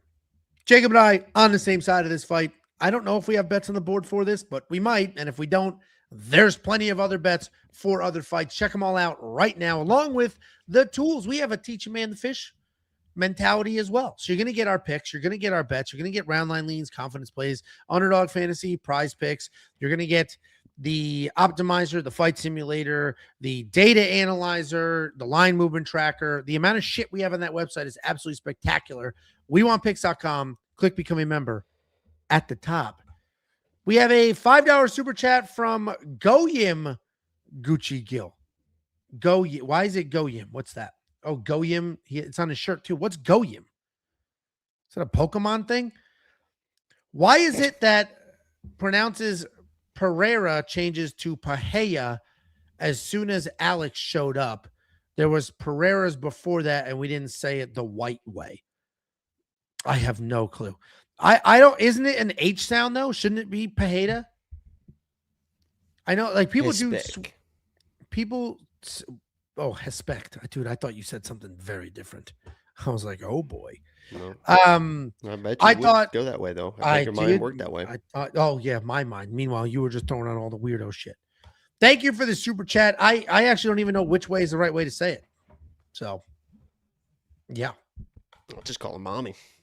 What I do know is how to send $50. And the only thing you need to do to get the $50 is go to this URL. You go to this website, you use any one of the affiliate links, you sign up, you make a deposit. They get a new customer to thank me for sending a new customer to you. They send a couple of dollars, and then we slice that money and we send you 50. It's a whole win-win-win situation. The triangle of winning. They get a customer, we get a couple bucks, you get a couple bucks, everybody's happy. Go to the URL, sign up, make a deposit, and get yourself 50 doll hairs. After that, check out the website. And these are actually mutually exclusive. You don't need to do both. You can do one or the other. Would love if you did both, but you don't have to. On the website, as I mentioned, a shit ton of stuff. We have a data analyzer, allows you to manipulate data, find your spots, hone in, look for prop bets. Inside of this is the tape index. So if you'd like to do your own tape study, do your own research. It's basically a Tapology experience. You'll see every fighter on every card, their full fight history. If you click on one of the fights, the block will expand down. You'll get some more insight into that specific fight, strikes landed, takedowns, scorecards, the odds, all that. And if you click the little red play button, you can watch the video. We do not host the videos. That would be illegal. We only link out to officially licensed sources. So we do get requests sometimes for YouTube. And while in a future enhancement, we are going to add some YouTube links. Right now, we're not doing it because it's a bit unreliable. But Tape Index, very helpful for those of you who like to do your own research. We also have a fight simulator. It simulates the fights 100,000 times, and it gives you each individual output along the way. What you're looking at on this chart is I simulated the Justin Gaethje fight before the fight. It said on average through the simulation, he's going to land 138 significant strikes. Then you go to the sports book. In the sports book, you go ahead, you click on what they set the significant strike line at, And then once you take a look at their strike line, it varies from what the simulator said, and you can do over, under, make a couple dollars. We've been pretty successful using this for Prize Picks and Underdog. We also have the line movement tracker. This gives you the opening odds, the current odds, the win probability, and the line movement for every fighter on every card. And we have added conditional logic for the movement itself. Green means value, red means you're losing value, and there's shades in between. These are no VIG numbers. So obviously the odds are the actual odds. The win probability removes the VIG, and then the line movement represents where you started and where you are. All of that stuff is available inside of the app. If you don't want to use the app, that's totally fine. Use a web browser. You can find the app on the App Store, 100% free. Just search We Want Picks. And here are the 4 fight cards that you'll unlock this instance. $10 for everything I just mentioned. A bunch of things I didn't mention as well. We don't have any tiers. There's no like, oh, this package, that package. It's $10 a month. If you want a year, you get a discount down to $100. You want lifetime, forever, no matter what we add, sports, etc. That's $300. All of it's available at WeWantPicks.com. Couple of super chats. The Finns chats, $1.99 with no context, but then he follows up saying, to clarify, I did not intend to steal Jacob's idea. I didn't intend to steal it. I just copied it exactly using the same words and the same concept. And then when people pointed it out, I denied it. I do appreciate the super chat, and I imagine you didn't do it maliciously. But, I mean, you copied the idea for sure. But thank you for being here, and thank you for the super chat. Is that purple hair? I believe it is. Thank you for the $4 at this point. Next up, at UFC Vegas 115, we have the main card opener. We have Abdul Rakhman Yakhyaev taking on Brendson Ribeiro. Abdul Rakhman Yakhyaev, undefeated, 8-0 in his career, obviously 5-0 in his last 5. He's coming off that submission win in his UFC debut, taking on Brendson Ribeiro, 17-9 in his career, 2-3 in his last 5, riding a 2-fight skid. And this is the biggest so far in 2026. These are the widest odds we've had for the year. They're not the widest of all time. What was the widest of all time? Was it 2,000? What's his name? I can't remember. Isaac was like minus 1,400, I think. Or so then these what's might his name be... was? There was one last fall, wasn't there? I mean, minus 1,800 is some of the. I don't know if I've ever seen a 2 after boxing minus. odds. Yeah, I mean, this is. Wellmaker was minus 2,500. That's insane. Then the fight that he lost, not the fight he lost, maybe against Motino. Against Motino, I think. Yeah. Listen, Yakhyaev should win this fight. He's a good prospect. He can wrestle and he can strike. The takedowns are good. The body locks are good. The power is good in his feet. He throws in combinations. Like, he's good, and he should absolutely win this fight because Brendson Ribeiro is just kind of he can strike and he can grapple a little bit, but when things get tough, that's it. I'm out. I want nothing to do with this. There's only one fight that he gutted it out, and that was against DR Nurgazai. Last fight, didn't gut it out. There's a bit of a quit button. We've seen that in previous fights as well. If he is not dictating what's happening and he's getting hit and he's getting taken down and things aren't perfect, he's out of there. I don't think things will be perfect. Yakhyaev is going to be the pick. Parlaying a minus 1,800 does literally nothing for you. Not a single thing for you. If you want to really deep dive a prop bet, maybe you can cut these odds in half with a first round KO or something like that. But certainly Yakhyaev is the pick. You know what's so funny? 96% of people are picking him, 4% on Ribeiro. We've had fights that we've broken down already on this card, 97% in 3, which means there's people picking Ribeiro just to do it, just so that they can be like, oh, I'm a genius. Because there's no way more people think Ribeiro wins than they think Tresean Gore wins. What do you think, Jacob? Yeah, I don't know. Brendson Ribeiro, people are always gonna be live. These are big dudes, and Ribeiro can throw some wild shit, heavy shit, and maybe with the pressure that Abdul might be feeling as far as like, I want to get an even quicker finish, I want to do this, or I want to do that. There's always that opportunity. But that's, like I said before, and I've said it, that I almost have applied to my betting more is, if all you're scared about is the knockout, like, you shouldn't really be betting anybody, because pretty much anybody in any fight can randomly get knocked out. So, like, have your convictions and go for it. This one, it feels like you just take a shot Is it going to be first round KO or is it going to be first round submission? They were kind of even odds. I'm looking at them right now. The first round KO is plus 135. First round submissions plus 210. He's gotten a KO. He's gotten a submission. But you have to remember, too, he was kind of lucky to get that submission in the last fight. I mean, he almost flatlined that guy immediately and then worked in the submission. So maybe because of the power ability of Brendson Ribeiro that Abdul comes in with just an immediate takedown because obviously he has a bunch of holes in his game. That's what Yakhyaev does at his core is the wrestling and the grappling. So maybe take a stab at like a first round submission and see if maybe he just kind of shoots a takedown immediately. But if he comes in and throwing hands, obviously Ribeiro can kind of be chinned as well. So I think I'd take a flyer at the plus 200 first round submission. Actually, it's plus 210 right now. And just see if you can get that. But other than that, I think it's he should win unless something crazy happens. Yeah, that is. I'm surprised those are the odds because I agree with you where I think we're closer to 50-50, whether it's a knockout or a submission. This is how you can look at it. It's like under 1.5 is minus 425 at this point. So it's very highly likely that it's like under 1.5. Now you have the minus 1,800 favorite who should win under 1.5, and then you can get plus odds for either KO or submission. So yeah, that's probably genuinely. I think that would probably like in round one is minus 275. So you just kind of pick a side, make some money. Yeah, and then see if you can. Well, it's plus what? Plus 135 and plus 210. Okay, technically you could bet them both, but yeah, the profit gets cut down significantly because of the 135 side. But you could technically bet both. But it's pick submission. Just see. It's pretty straightforward. This is a beating. It's a setup fight. Yakhyaev's only 8 fights into his career, but seemingly at certainly this level of competition, good enough to get some wins and those aren't like accidental. Like sometimes you can get accidental early KOs with maybe somebody else's pressure, and then you get into a fight where you're watching this guy and you're like, why isn't he getting this first round knockout? Well, he hasn't really. This guy goes after the fucking finishes. Like he's one of those guys. Like he's actively trying to finish people like as fast as he fucking can. So that's why the under 1.5 is fucking minus 425 or whatever.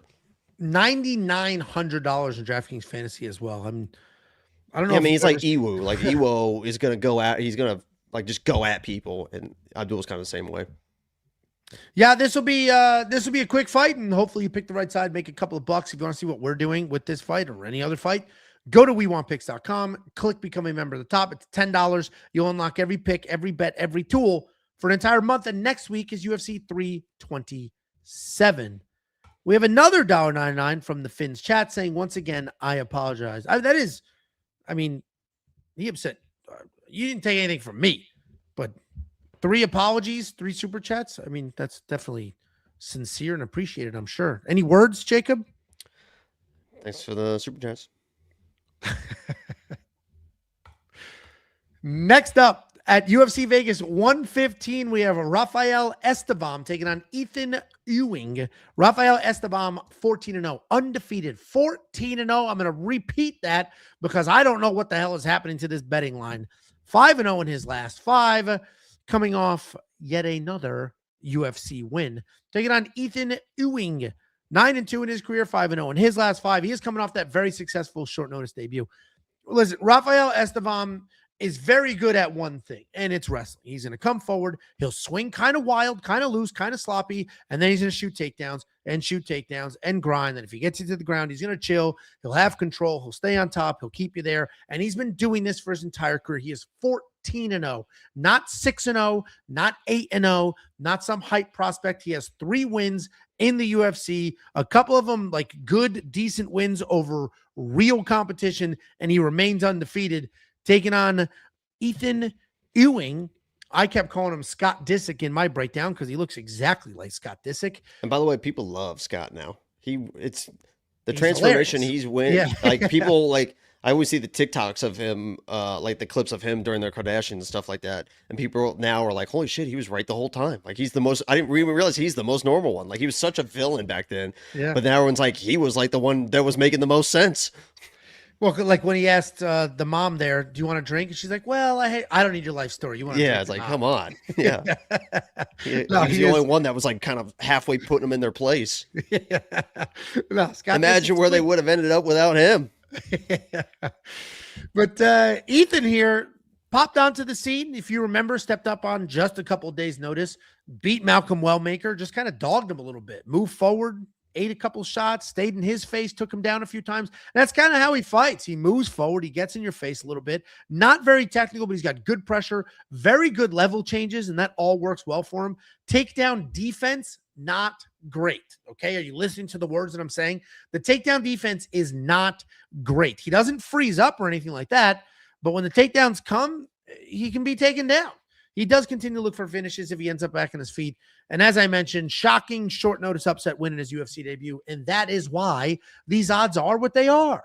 He came in here, he beat, very straightforward, beat a hyped prospect, and people have convinced themselves that this dude is like the real deal. He took all of the hype that Malcolm Wellmaker had and just absorbed it. And here he Into is. his fucking head. That is a massive head. And here he is. And he's like becoming a bigger and bigger. No, he doesn't. Bo's got that Lego head. He does have a big ass head. It's symmetrical. It's frustrating me what's happening to these odds. The opening odds made so much more sense to me than these odds right now. The dude beat Malcolm Wellmaker, and that's great. But Malcolm Wellmaker was an inexperienced hype train who headhunts. Malcolm Wellmaker was convinced because everybody told him he was going to knock this dude out in the first 2 minutes. And when he didn't, there was nothing else. He had no backup plan. Moving forward, staying in somebody's face who's a knockout artist and taking them down is very different than defending all of Rafael Estevan's takedowns over and over and over and over. I picked Estevan, I bet on Estevan, and I somehow got worse odds than are available right now. I don't know why this line is moving. I thought people would come to their senses, but they didn't. Estevan is the pick. I genuinely don't know what's happening here. What do you think, Jacob?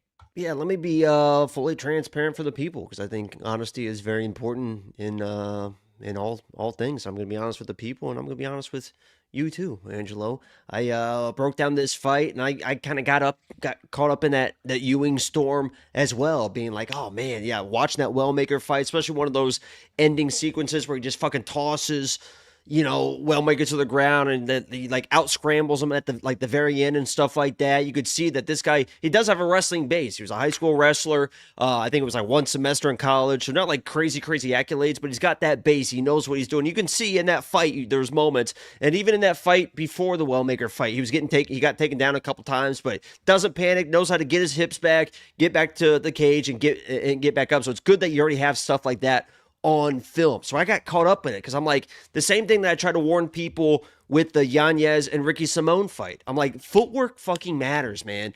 When somebody's not just like Cameron Smotherman was just standing right in front of Ricky and it was getting the takedowns, but Yakhyaev, the footwork, the in and out, the lower stance, the athletic stance gave Simone a lot of fucking issues in that fight. And when I was breaking down this fight, I'm like, Ewing's footwork, in and out, switching stances, athletic, he knows how to scramble.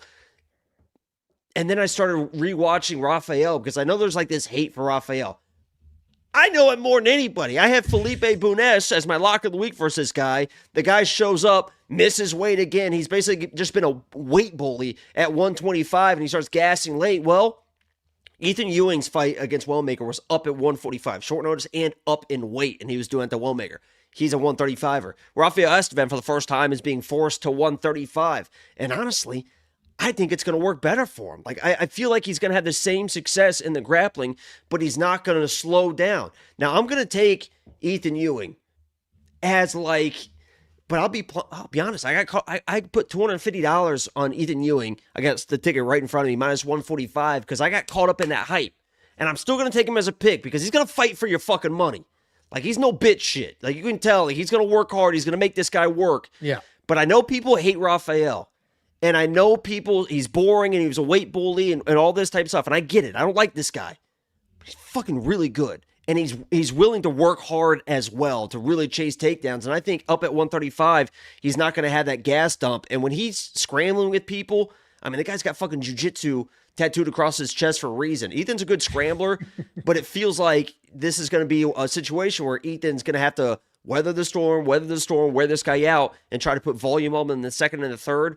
The second round of this fight is going to win. It's going to determine the fight, in my opinion. I think Rafael's going to win the first, get the just crazy nonstop he has wrestling. to win the second because he will slow down. Yeah, and I think it's going to come down to that second round. And if I'm Ethan Ewing and I want to play him, I was looking at it like a second, third round finish for Ethan is possible, but I think this is going to be a close decision fight, and it's going to be the kind of whatever the judges are in the mood for in that second round. Do they like the takedown attempts, maybe one or two takedowns in the second round Vegas. for Rafael? But watch this be a freaking Bulgarian, what's her name situation where he had a bunch of takedowns, looked great early, and then got tired of shit. Yeah, the C-Rod one. Yeah. But I'm picking Ethan Ewing, and I get all the hype behind him. He's going to fight for your money, but I think people are underestimating the actual skills of Rafael just because they don't like him. And Ethan's lost a couple of times, and they were a while ago. They were early in his career. He's on a win streak, but like people are acting for this line movement to go from a 2-1 dog to a decent favorite, and on this trajectory be a 2-1 favorite is insane. And this isn't suspicious line movement. This is slow and steady over the last week. Like it's moving every single day. This isn't like a bunch of money came in all at once because there's a rumor. This is like people betting every day. And it's just surprising to me. I can understand like what you just did. I understand. Hey, I'm going to pick this guy, but this isn't an easy fight. Everybody's making it sound like this is the easiest fight in the world. I wouldn't even, I feel like I would not. Do you think Ethan Ewing's going to win the fight in the first round? No. So it feels like if you're going to bet Ethan Ewing, I know a lot of people can't do this, and even bet online for whatever reason. My live stream is like limiting. They won't let me live bet for whatever reason. I have no idea why. At all? No, it's like I can't. They say you've reached your limit. I can't bet. Oh, so when you're betting on the stream, it's for the next fight. Yeah. Not the one every once in a while, I'll try to do a live bet. But to me, this feels like a live bet Ethan Ewing situation after the first round, because Rafael's probably going to get the wrestling, probably going to get the takedowns. People are going to start panicking with all their Ethan money loaded into Rafael. I bet you can get Ethan plus 150, maybe plus 200 after the first round, in my opinion. So I would just kind of wait, let Rafael get all those takedowns. And if Rafael randomly gets a submission because he's just so like crazy at 135 or whatever, then you didn't lose any money and you're going to get better value, I think, after the first round of this fight. That's how I play it. Yeah, I mean, I get it. I like I said, I'm surprised. I bet Ethan and I have buyer's remorse. There you go. You mentioned the jiu-jitsu tattoo on Rafael Estevam. I just saw on Twitter earlier, Tai Tuivasa sitting looking at a beach with a huge jiu-jitsu tattooed across his back. That's pretty People are doing all sorts of that to a bunch of random people now. They did it. They did Ben Askren with Muay Thai tattooed across his chest. Yeah. They did Dana White with like fighter pay tattooed across his chest. Whatever. I saw that one. It was the fighter pay one. The Muay Thai on Ben Askren is pretty fucking fun. Well, then there's another one with Tai Tuivasa that says "Live, Laugh, Love." That actually is kind of on brand for Tai Harry Tuivasa. Hardwick should be calf kicks or something random. So yeah, that was I don't know. I saw that. I thought it was funny. Anyway, we do have picks. We do have bets. We got a bunch of in this fight specifically. Maybe you need a tiebreaker. Maybe you need another pair of eyes. There's actually a couple of bets on the website on this fight. You can check them all out. I promise you now. Guys, just because somebody said I'm worried that Ewing's grappling isn't as good as it's not. I promise you, it's not. The way that he was working, like somebody like Charles Johnson, who I know has really good scrambles and really good grappling abilities, and like Felipe Bunes, the way he was able to control a guy like that too, he's gonna be way better in the grappling. He's a Brazilian. He's not even just like an American. He's got a jiu-jitsu tattoo. For God, the love of God! Holy shit! WeWantPicks.com. Next up at UFC Vegas 115, we have Robert Ruchala taking on Jose Delano. Robert Ruchala 11-2 in his career, 3-2 in his last 5. He is coming off that UFC debut loss. Taking on Jose Delano, 16-3 in his career, 4-1 in his last 5, making his UFC debut. And this is a pretty straightforward fight, but could be a fun fight because Robert Ruchala ain't no slouch. He's a fun athletic striker. He'll jump, he'll spin, he'll kick, he'll wrestle, he'll attack from every angle imaginable. He's a well-rounded guy. He's got great pressure, a wide variety of attacks as well. He's a guy with fantastic pressure. And that's going to be important here. But the problem is, because he's just pressuring forward, he's not really worrying about what's coming back his way, and he's getting hit a shit ton. He is durable. When he shoots some takedowns, he'll run forward. He strikes with intent. He's fun to watch. He's willing to take a risk. He did just lose to William Gomez in that UFC debut, but he was not afraid to engage. He's taking on Jose Delano, aggressive striker. He does a really good job staying in position, meaning he's always exactly where he needs to be, nice and tight. He's never overextended. He's never reaching too far for something that's not there. You're not going to catch him on a clean counter because he is tight and he keeps things that way. And he somehow keeps things tight while moving forward and being aggressive. He's very light in his feet. That keeps him out of trouble, allows him to cut angles as well. Decent takedowns, decent takedown defense. Overall, well-rounded guy. He's got a handful of 5-round decisions, so you know he's got good cardio as well. Listen, Robert Ruchala did not get a win in his UFC debut, but we saw how tough he was. We saw he's not afraid to engage. He moved forward. He threw heavy, attempted takedowns, never overwhelmed by the moment. And William Gomez doesn't, suck. And I only mention that because I am picking Delano. I think Delano's the much better fighter, but I recognize that the pressure from Robert could get weird, could make this a little tough. I know he's durable. I'm going to pick Jose Delano here. The odds are kind of getting a little crazy, but I think he should win. I think he's going to look really clean on the feet, and it might be a showcase kind of fight. What do you think, Jacob? Yeah, when I was breaking down this fight, first of all, I put this on Twitter. You can follow me on X right here if you want. But I said that this fight, most people aren't going to know who either of these fighters are, and it's probably going to be the fucking fight of the night, is how I saw this fight going. I broke down Robert first, rewatched some fights, rewatched that Gomez fight, and I was like, holy shit. I don't care who this guy is fighting. I hope he's a dog, and I'm betting him, even if he's a favorite. Look, that's Robert just showed up on stream. Say hi, Robert. Say hi, Robert. There's Robert just showed up. This guy's an absolute fucking dog, I'm telling you. He's an ATT guy. Everyone at ATT speaks very highly of him. I guarantee he's one of the favorite training partner of all those guys at ATT because he can do everything. He can throw kicks. He's got boxing. It's not the greatest boxing. He's got boxing. He's tough as shit. He's got good cardio, good pace. And I believe he's really going to test the wrestling of Jose Delano. This guy, Robert, is a guy that's training with Gamrod and stuff like that. And his entries against Gomez were really, really high level. Like, this guy is a good fucking fighter. Yeah, that's fine. Nobody gives a fuck if you're here anyway.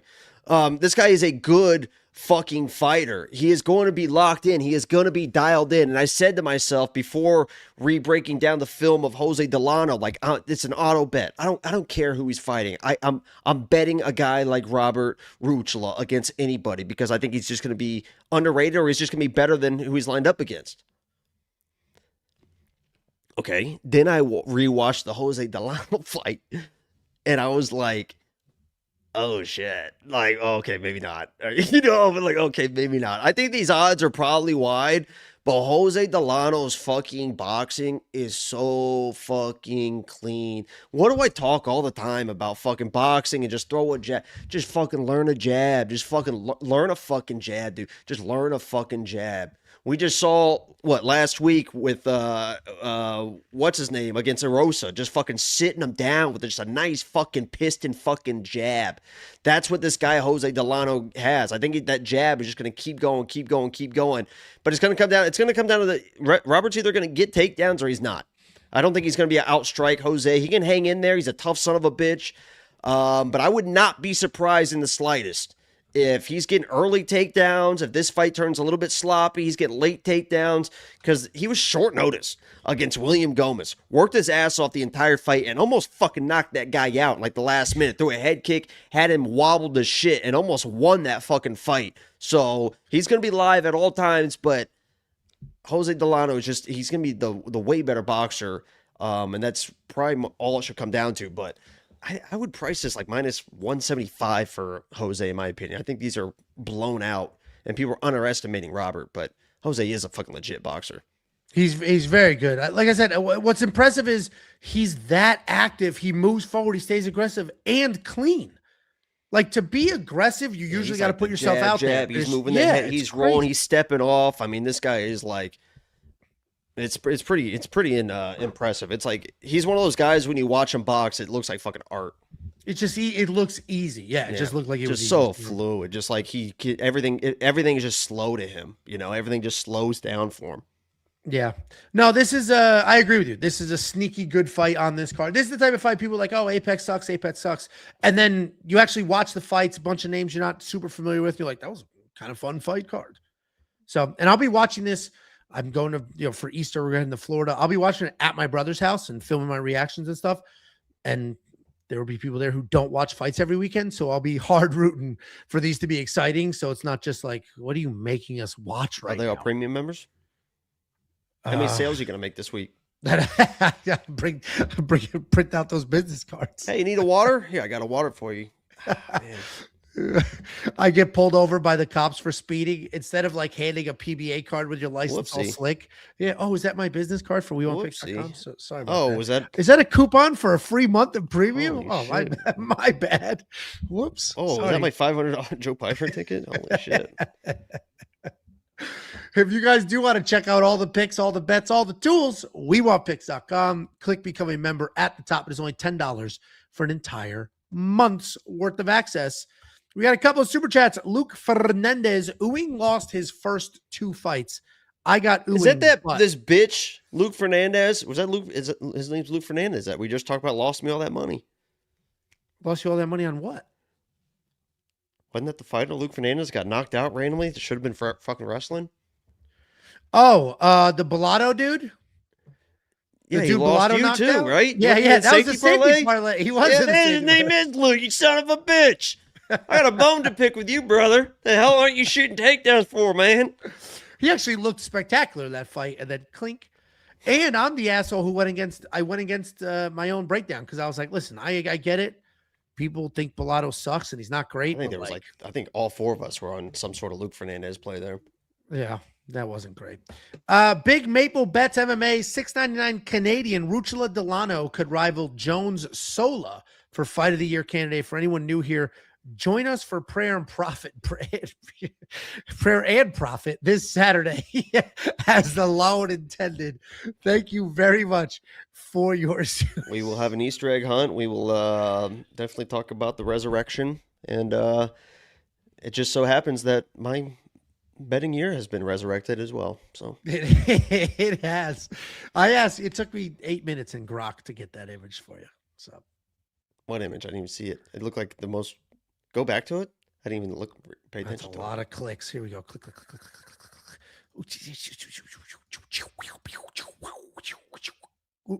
There you are. That's you resurrecting. That wasn't Grok. I thought you just photoshopped that. Just drag my face over another picture. I just took your picture. 8 minutes. I took your picture. Grok's not that easy to use. I took your picture. Yeah, you can do that in Photoshop. You know how to use Photoshop? Yeah, but I just said, Grok, put this on the resurrected Christ. And they gave me a few options. There was one of him stepping out of the tomb. I was like, that one's good. But it was too, like, it didn't fit. I look too tall. It didn't fit on here. Did you know Jesus was like 5'2"? Everybody old. I don't know that. Let me see. How tall was Jesus? What's your guess? Well, there's not a skeleton. Is there a skeleton? He resurrected. No, just the average height. He was between 5'1" and 5'5". Yeah, I mean that makes sense. Everybody was small back then. I'd fuck up Jesus.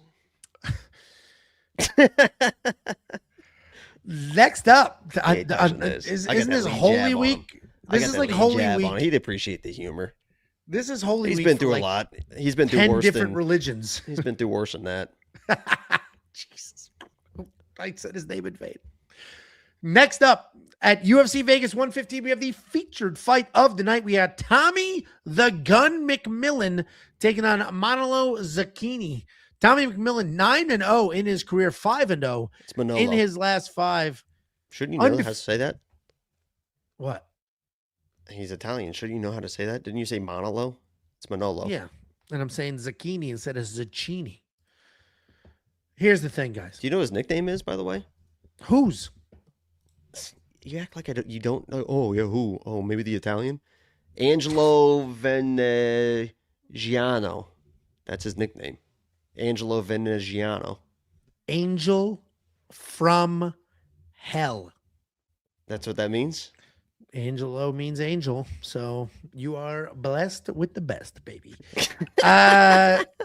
Tommy McMillan, damn it. Coming off an exciting Contender Series win, Manolo Zacchini, 3-2 in his last 5 years, coming off that finish loss in his UFC debut. So the world decided he sucks. And that's why these odds look the way they do. But let's break this down. Tommy McMillan is an exciting fighter. He happens to be a psychopath. He is famous for that Contender Series win where he was almost finished 3 times early. He rallied, he came back in the 3rd round. He just screaming in his opponent's face, landing whatever he wanted to, whenever he wanted to. He's a long, rangy striker. He enters the pocket. He throws knees. At range, he stays super long. He stretches, like way overextends, but he's so tall. He's so long. He can get the jabs. He can hit you from crazy far away. He's got solid scrambles, decent takedown defense, but he's a bit hittable, insanely tough, as we saw on the Contender Series. Taking on Manolo Zacchini. This guy's a fast, powerful striker who has great speed and will send both his left and his right with 100% power. He's a ton of fun to watch because he's always looking for a finish, but he can get overextended on the strikes and then end up defending takedowns, and then it's a whole problem from there. The reality is he can tire as a fight goes on, but he is a dangerous striker, so he either has early success or that's kind of it for him. He did just get finished by Morgan Charrier, but Morgan's a pretty good fighter. Tommy is a fun guy to watch. He's a fun fighter. He's definitely somebody the UFC is going to invest in. He's on Sean O'Malley's team. That Contender Series fight was an absolute banger. He's going to get some Dana White privilege. He's going to get some favorable matchups, and I think that's what they're doing here, and I certainly think that's what they think they're doing here, is giving him a favorable matchup. You could watch his Contender Series fight and either say, this dude is very, very good. Look how tough he is. Or you could watch that Contender Series fight and be like, Jesus Christ, this dude was almost knocked out 3 times in a regional fight. There's no way he can compete with actual UFC fighters. And I think you'd be right on both accounts. He was way too hittable in that fight and almost finished a couple of times. I think, first of all, that fight should have been a draw. I think he lost the round 10-8 and then won the next 2 rounds. But either way, I'm going to pick Tommy McMillan here. I don't quite know yet if he's as good as people want him to be or think he will be. He's certainly fun. He is certainly exciting. The sport needs personalities, and he is exactly that. When he gets going and he stays long, he looks phenomenal. I don't know if he has no chin, and that's why he was almost knocked out a few times, or if he has an unbelievable chin, which is why he was not knocked out. I don't know. I'm going to pick Tommy. There's no point in betting a minus 1,100 anyway. And I actually hope Manolo lands clean a few times so we can find out which one it is or is not. Tommy is going to be the pick, but there's no real value here unless you do some sort of inside the distance. What do you think, Jacob? Yeah, this dude has a nipple pierced. Just one nipple. Is there an Italian thing? I think it's just the right nipple. You did the left, though, right? I did the left. Yeah, he did the right, and he's got a little tongue piercing, too. This guy's a little bit. Oh, freak. Yeah. I don't know why I smiled when I said it, for sure. What the fuck was that? I don't know why I smiled when I said it. Yeah. That's a 40 and slip. Okay. He does have a tongue ring. Listen, I understand the guy that Tommy fought on the Contender was a legit dude. Like, Tommy was an underdog in that fight, like a plus 150, something like that. I think we actually probably bet him on the Contender Series. You probably guys convinced me to bet him. We probably did bet him. But he was terrible. I mean, he was not very good in that fight. And he's lucky that guy did get tired. I mean, that basically wasn't like Tommy. He's tough. He's a tough kid. He proved that he is a tough kid, because that was a big jump up in competition from the Montana regional scene. Everyone in the chat's talking about Italy, MMA, fucking. So this guy, the first time he ever fought out of Montana, almost got finished 3 times in 4.5 minutes. Okay, the Montana fight scene isn't any better than fucking Italy, I promise you that. But his striking defense is horrible. His striking offense is terrible. He's got okay wrestling and good grappling. And if he gets an early takedown and does what he's supposed to do, that's what's supposed to happen. Okay? But when he was minus 1,500, he's down to minus 1,100 now, but minus 1,500 for this guy is the most insane thing. And I see a lot of people talking about it on Twitter and stuff as well. But the most insane thing I've ever seen. You guys have no idea how good Manolo is at this point. You haven't seen him throw a punch in 2.5 fucking years. Okay. And even in that Morgan Charrier fight, it's not like he got it was a body shot. He got hurt or whatever, but he was going back and forth. I mean, he didn't look like he didn't know what he was doing in that fight. He was throwing some punches. He was dodging some punches, had some good footwork. I mentioned the footwork, but this guy for the last over a year, he left his own gym that he owned in fucking Italy, whatever it was, has been at Jackson Wink for over a year. You listen to the coaches, they say Manalo, the improvements that he's made, especially in the wrestling. You see some clips that he's posted on Instagram. He's shooting the takedowns. He's working in the wrestling. The guy has been all in at Jackson Winks with people like Dan Argueta, like a Steve Garcia, and stuff like that, getting high-level looks. I promise you this is going to be the best Manalo that we've seen. It's a little bit of a hypothetical, but we don't know how good Manalo is going to be after 2.5 years away. I know that I saw Tommy be horrible 6 months ago. 6 months ago, 6 months ago, this guy was almost finished in the first round 3 separate times. The guy got tired, but I saw him be terrible. He's probably going to make improvements, but this isn't some like 22-year-old, 23-year-old that's like, he should be in his prime right now.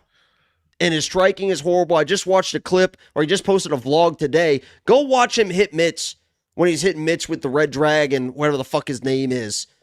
And watch how he just fucking throws a 1-2 and goes 1-2 and leaves that 2 out of that 1-2 and just leaves. Just watch it for me and tell me you're going to bet him minus 1,500. It's absolutely insane. I'm picking him to win, or I'm not picking him to win the fight. I'm picking him to lose the fight. And I put my money where my mouth is at the plus 950, $150 to win $1,400 on Manalo. I'm taking a swing on him. It's a value play, but I think people are going to be surprised at the Manalo that shows up, and people holding Tommy McMillan slips are going to be like, oh, fuck. Yeah. I'm taking Manalo to get it done. I don't give a fuck. I did this without the odds, and I picked Manalo, and I saw the odds. So I was like, all right, well, that's an auto bet. Yeah, I mean, I disagree with you. I disagree with the pick. I disagree with some of that. But in my breakdown, I had some of the same. The dude gets hit and was almost put out, and this could get weird fast. So I'm not going to clown you for the breakdown, but I definitely got to a different conclusion, if that makes sense. You know what I mean? He's supposed to get the takedown and submit him, and maybe he does, and it is what it is, and he looks like it, but I seen him 6 months ago be horrible. I know that this guy Manalo didn't look horrible against Morgan. It's been at a real gym for the first time in his life. Jackson Wink's no fucking joke. They know what they're doing over there. You hear Steve Garcia talk about him. I mean, obviously it's teammates they're going to be like, but yeah. Everyone's like, you know what they say, Angelo? The first thing they say when they talk about Manalo? What do they say? The guy's a fucking athlete. Do they say that? They do. They every one of them says it. He's an athlete. Oh, you're not being sarcastic. No, I'm not. That's why it's funny that you said that. The guy's an athlete. He's been improving like crazy. It's the first time in his life he's been at a real gym. Yeah, I mean that is. Listen, it's been over a year. I did it with the lady fight there about Hailey Cowan. This guy was fighting in Montana. Who the fuck knows anybody in Montana? He's fighting buffaloes. I don't know. Well, actually, that's our version of wrestling a bear, like Khabib. Buffalo. Yeah, listen, I'm on the McMillan side. Jacob's obviously on the other side here. I have no bets on this fight, and there's no reason to. Over 1.5 might actually be a solid bet because we know how insanely tough Tommy is. We know Manalo's not a bum. Over 1.5 might actually be a great bet, and I believe that's plus money because the whole world thinks that Tommy's going to come in here and just rip this dude's heads off, and maybe he does. I am interested to see the outcome of this fight, and I do think the UFC could use a little zhuzh, a little juice. And what Tommy winning's not a bad thing. Yeah, what I do love about this from Manalo too is I think Tommy's going to give him a shot. Meaning, I don't think Tommy's going to come in and shoot the takedown that everyone wants him to shoot. Like nobody at this point in the UFC wants to be known. Series performance, and nobody wants to be known as like the boring wrestler anymore, the boring whatever. He's Sean O'Malley. Sean O'Malley's probably in his ear more than anything. Like your hands are looking good. You can knock this guy out, get $100,000. Somebody even said in the chat that he talked about with the red dude, like they want to go for the knockout and stuff like that. So I'm like, if he's in there swinging and banging with Manalo, I think Manalo's the better fucking striker, dude. Yeah. Yeah, I mean, this... I hope he fucking comes in and tries to get a... I'm going to have a plus 950 ticket with a fucking boner. Okay, well, improve it. The second Tommy starts just winging these dumbass right hands, I'm going to get hard as fuck. Prove it. I do love that you're on that side and you're this passionate about it because it adds a little more excitement to these damn fights. I did a whole bad takes with Josh. We were talking about the UFC Josh just who? not marketing fights the way they used to and like get us. I turned down excited for Josh them. Thompson. What do you mean turned him down? What did he offer you? He went, what do you mean? A smooch? What, No, like, when what do you mean turned him down? were gone, he asked me if I wanted to go live with him. And I was like, sorry, buddy. Can't do it. I'm gotta too eat dinner. good for this. I'm too good. No, for it was this. when, because I had just gone live. It was when I did my live breakdown when you were gone. Oh, yeah, When we had a lot Oh, of because a he lot of goes fun. on Tuesdays as well. Like Yeah, so I 9:30. just got done doing my live, and I was starving. So I was like, dude, I can't. Fuck, I gotta eat. Yeah. Yeah, he does Tuesdays at like 9:30. I actually told him the other day, I'm like, you should not be competing with us. Like we're doing 700 Ooh, at a yikes. time, same audience. No, but I was Sounds like, like a we've been doing Tuesday nights for 3 years. Like trying to do your own live on Tuesday night with the same audience is like not the best idea. Anyway, we got a super chat. $1.99 from Luke again.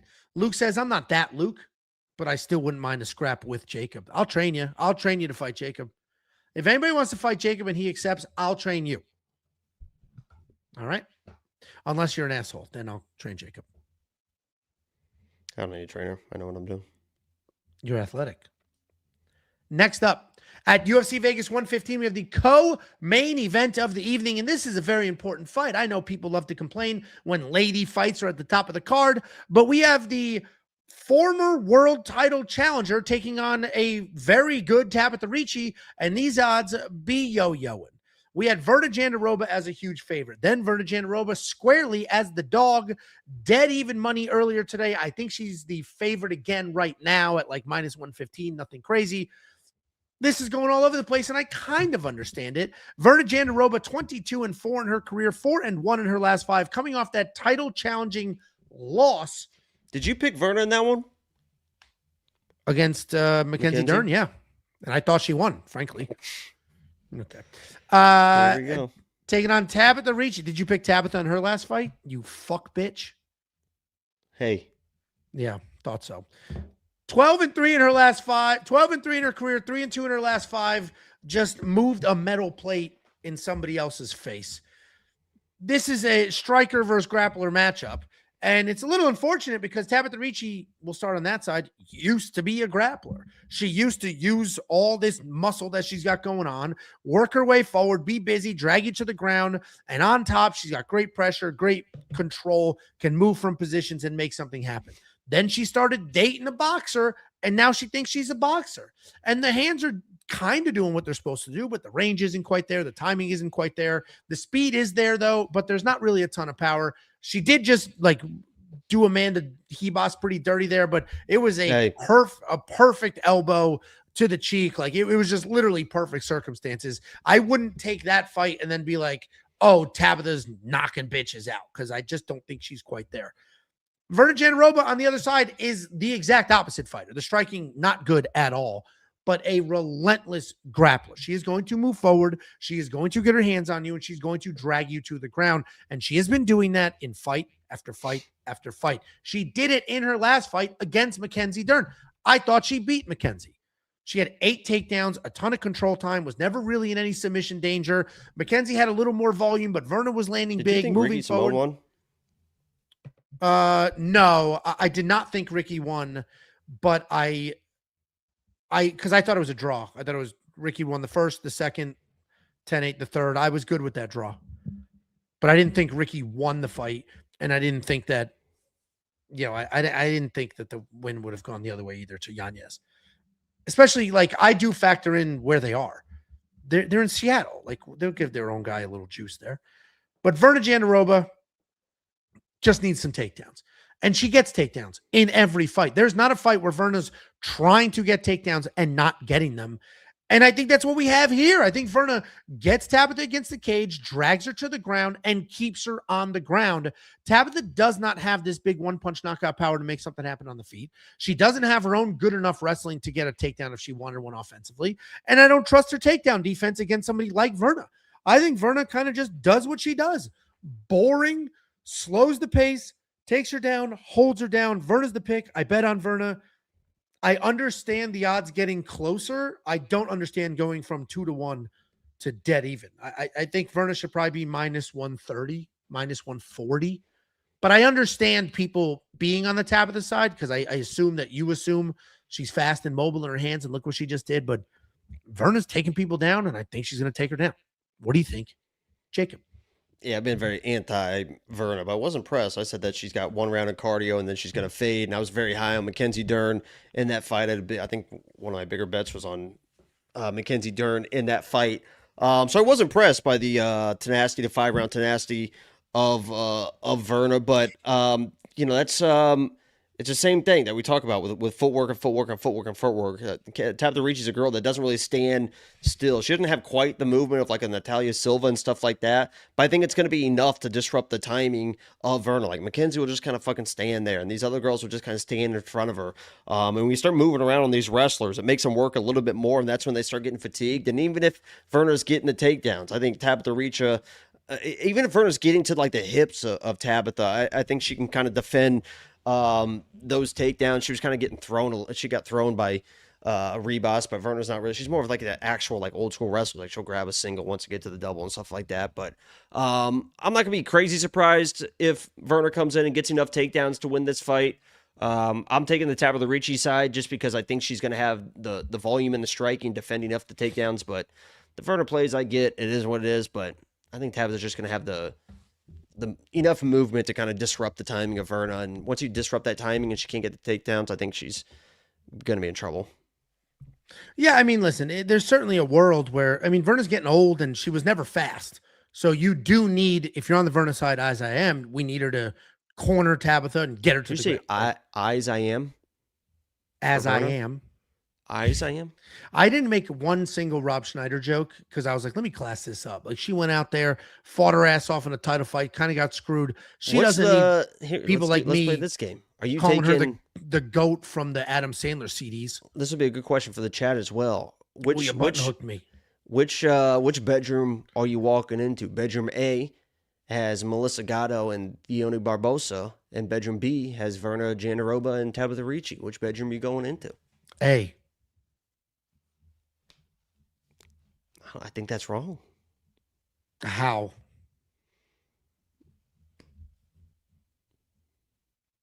All right. Consensus A. Here's the thing, guys. This could be an interesting fight because I do think whoever wins, I don't think this is close. I think Verna either dominates with the grappling and Tabitha does nothing, or Tabitha does just dance around, stay busy, and Verna's just getting dotted up looking stupid. I personally don't think that's the case, obviously, but I don't think this is a close fight. I don't think this is a fight where it's like, I don't think this is correct. I don't think this is a close fight where it's like, oh, I don't know what's going to happen. The only way this ends was that like a chest size joke? No, because they're bitches. Oh, in the chat. I think meant like in this fight, there's a lot of B's. No, those are A's. I think the only way you really end up in some dicey situation here is if Verna does get the takedown, does get the control, and because it's Las Vegas, they don't give a shit. But Jacob's on one side, I'm on the other, and if you need a tiebreaker, but this isn't like Grasso. I was pretty confident in Grasso last week. This is not Grasso. What a great pick that was. Genuinely, you. I said that sounded sarcastic. I wasn't being sarcastic. No, thank you. we want. She's always sucked. We want. I mean, the way she went out, though, I do feel bad for her. She's a meme forever now. And how is that not a submission? I don't get it. So I did a recap on Sunday morning with Josh, and Big John hopped on. So it was the three of us, and we asked him, and he's like, "Well, that's a submission or a knockout because." She was knocked out. The choke didn't finish the fight. Yeah, but it's when the fight is stopped. So then I said that, and he was like, the referee called it a knockout because if he called it a submission, it's only a 7-day suspension. If you call it a knockout, it's a 30-day suspension minimum, maybe 60. So he made that decision in his mind. Like, let me make sure this girl. Let me make sure this girl's safe and gets her 30 days she's gonna need. Shut the fuck up. Yes, she was knocked out before the submission, but you didn't call it in time. If we can go back in time, it has nothing to do with me losing $500 potential because I had a sub bet on Grasso on the live stream. Has nothing to do with that. But if we can go back in time and decide that she was already knocked out before the submission, are we going to do that on every fight from now on? How many club and sub situations have we seen of somebody getting fucking basically knocked out and then thrown into a submission? Here's what I said. If Grasso won by knockout because we realized that she was knocked out before the actual end of the result happened, then Yakhyaev won by knockout because Ricky Simón was knocked out. Then the fight ended, but we realized afterwards that Ricky Simón was actually knocked out, stumbling to his corner, should have been a TKO. So if Grasso's winning by KO, Yakhyaev won by KO, since we can just go back in time and be like, oh, actually, she was knocked out before the... Okay, well, Ricky Simón was actually knocked out before the bell. We just didn't realize it, and we called it late. Listen, I agree with everything. I don't know Big John like that. If it was Josh, I'd fucking push Josh. I don't care. I don't know Big John like that. I'm not. Yeah, I was. I don't know this dude. He's well respected too. He's not like just some asshole. He's the one that invented that dumbass 6-12 elbow, 12-6 elbow. He invented all of it. That's the worst rule I've ever heard. He invented literally all of it, but I wasn't going to push back. That cost John Jones a belt. Because he wasn't even home. He called to... He cost John Jones a perfect record. Take it up with the Lord. I mean, those were the rules at the time of John Violet. I know it's a stupid rule. So it is fine, I think we should have fucking soccer kicks and knees to down opponents. Let's get them Pride, up, man. Go watch Pride. I know. Every time I see those fucking that was the best regional Asians just fucking soccer kicking somebody that's just trying to stall out. Oh my God, it's amazing. No, that shit was incredible. We have a $10 super chat from Steve McTowey.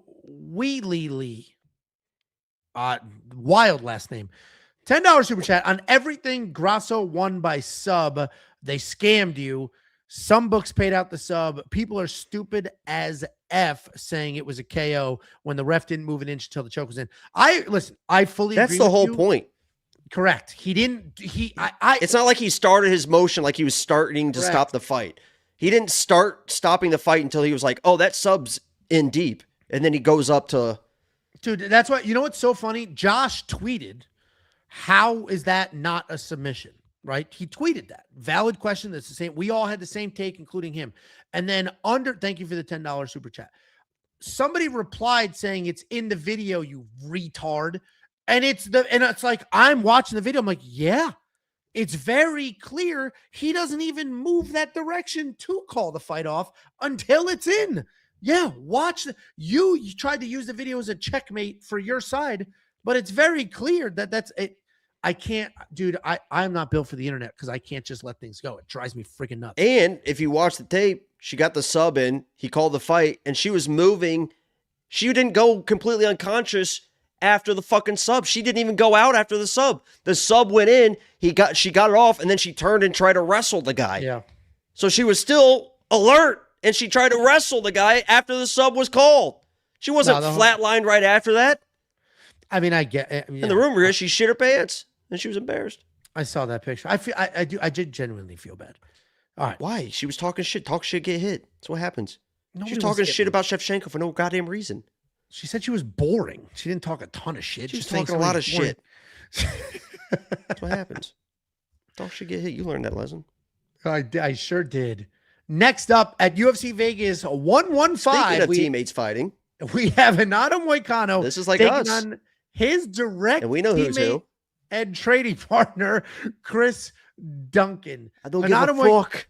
Vannata Moicano, 20-7 in his career, 3-2 in his last 5, looking to rebound from an unfortunate couple of losses. Taking on Christopher Duncan, 15-2 in his career, 4-1 in his last 5, on a nice little 4-fight win streak. And we've got the money Moicano trying to get back in the win column. He is a good striker, a better grappler, pretty tough dude that found quite a bit of success in 2025. 2025 was Vannata Moicano's year. He got a bunch of high-level wins by using the veteran savvy. He beat the shit out of BSD because he caught the kick, took him down, just destroyed his face.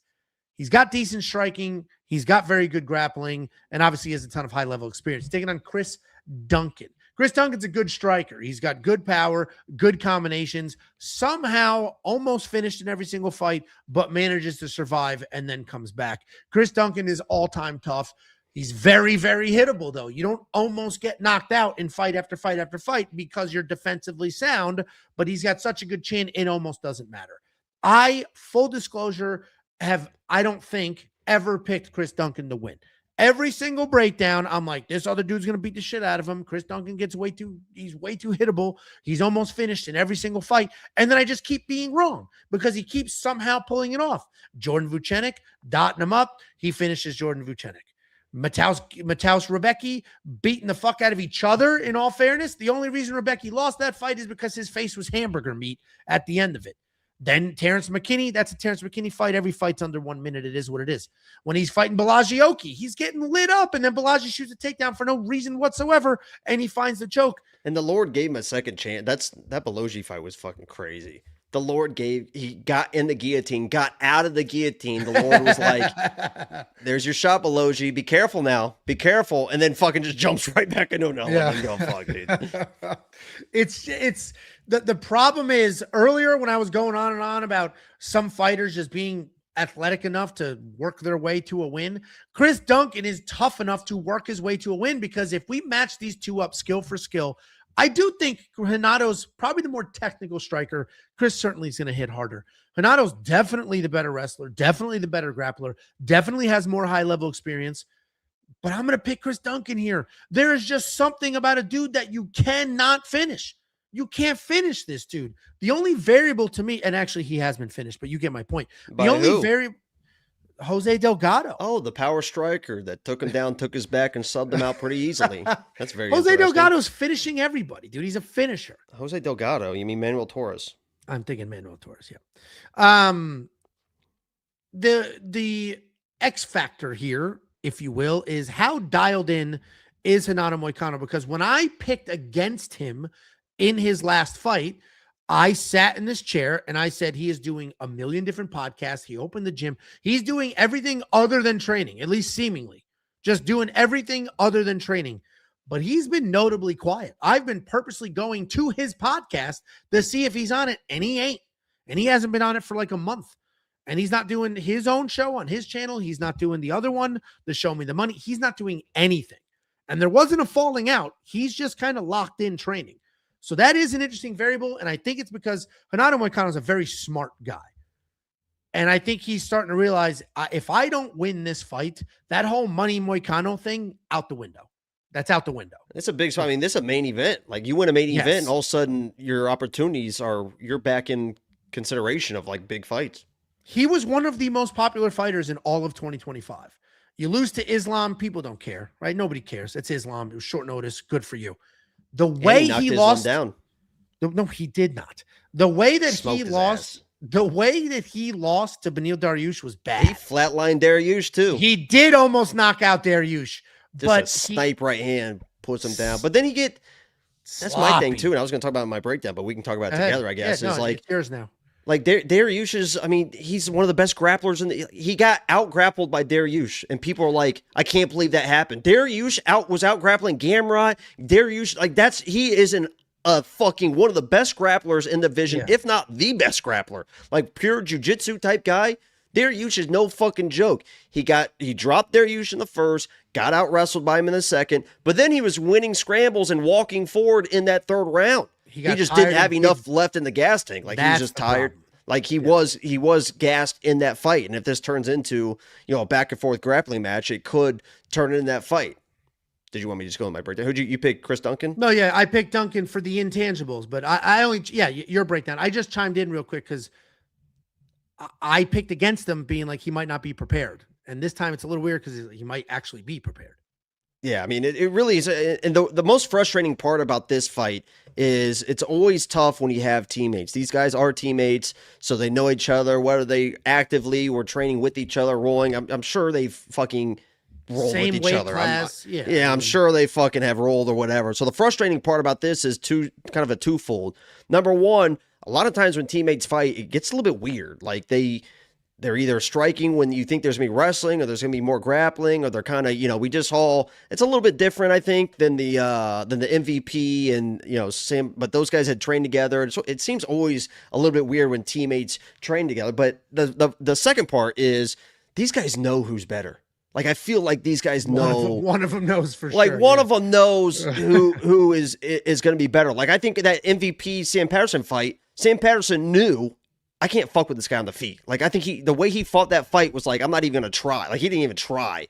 So in those training sessions, he was probably having no success on the feet. So in these, somebody knows what's going on in this fight. It's just, we're going to find out on Saturday. But when I'm looking at the fight, and I'm looking at 2026 and kind of where things have gone wrong for me and stuff early in the betting was I stopped trusting my reads with like a Gialtin and stuff like that. I've been with you, Angelo, and Chris Duncan.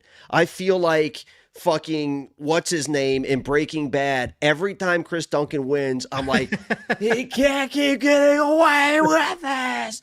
He can't keep getting away with it. That's how I feel every fucking time because I, again, have picked against him every fucking time, I believe. And he was he was one punch away from not even being in the UFC, but fucking credit to him for making it to this main event spot. I know a lot of people hate this, but it has all the opportunities of being a really good fight. So credit to him, but he is just so hittable. He can be out wrestled. He can be out grappled. I know he's got that guillotine, but I pray to God Hanato knows he's got that guillotine. Hanato is kind of one of those body lock guys. He's like a jiu-jitsu kind of, like that takedown on BSD was fucking unreal. Like shoots in, body lock, and just starts fucking just throwing him around, throws him off balance, immediately gets to like a half guard situation. I fully expect that Moicano he's the better grappler. He's going to be the better grappler. I think he is the better striker. Now he's not going to have the power advantage, but Chris Duncan can be sat down by kind of baby shots at times. But if this gets in a slug fight, Chris Duncan can knock out Moicano. This isn't, just like I said last week, the last fight, I'm taking Grasso, or I'm taking Ricci, but it's not the confidence level of Grasso. I'm picking Renato Moicano in this fight, but it's not like a Joe Pyfer type of confidence. He's the better grappler. I think he's the more technical striker. They're both going to try to get those ATT calf kicks going. I actually asked, like, who's going to be in whose corner on Twitter, and somebody said that I think it's Mike Brown and Tiago are with Chris Duncan. And then it's Pahumpa that's with Hanato. I was just interested what the ATT coach shakeout was going to be for this fight, but he's the OG. He's the OG dude. So it just feels to me like this is a moment where, as you mentioned, Hanato, he doesn't like being embarrassed. I think he was embarrassed a little bit in that Darrius fight, especially because he was moving forward in that third and just didn't quite have enough. Now in a main event spot, he knows the opportunities that this could bring. I think he's a proud guy when it comes to I don't want a teammate beating me. You know, I feel like he's one of those guys in the gym that Renato, like I think he's one of those proud guys. Like I don't want a teammate beat me. I don't want that hanging over me the whole time. Like I want to be the fucking king. I'm the fucking man. And I truly believe that Renato knows that he's going to be the better grappler. And I think he goes straight to. I was going to say. Oh, go ahead. I'd love to hear it. Well, two things. Somebody commented here that Chris Duncan spoke on this publicly and was like, "I've never subbed him in training, but I'm surprised he took this fight." So it sounds like there's your answer. He thinks he's the one who's getting the better of the training. I'd put money on Moicano in a jiu-jitsu match. The way that Chris Duncan just gives up his back, Emmanuel Torres just easily just throw a hook in and stuff like that. There's a difference between getting out grappled by fucking Darrius and getting out grappled by fucking Manuel Torres. I don't know why grappling is a factor. Yeah, I mean, I don't think Chris Duncan's going to grapple. I don't know why that's even part of the conversation. Can he defend the takedowns is that question.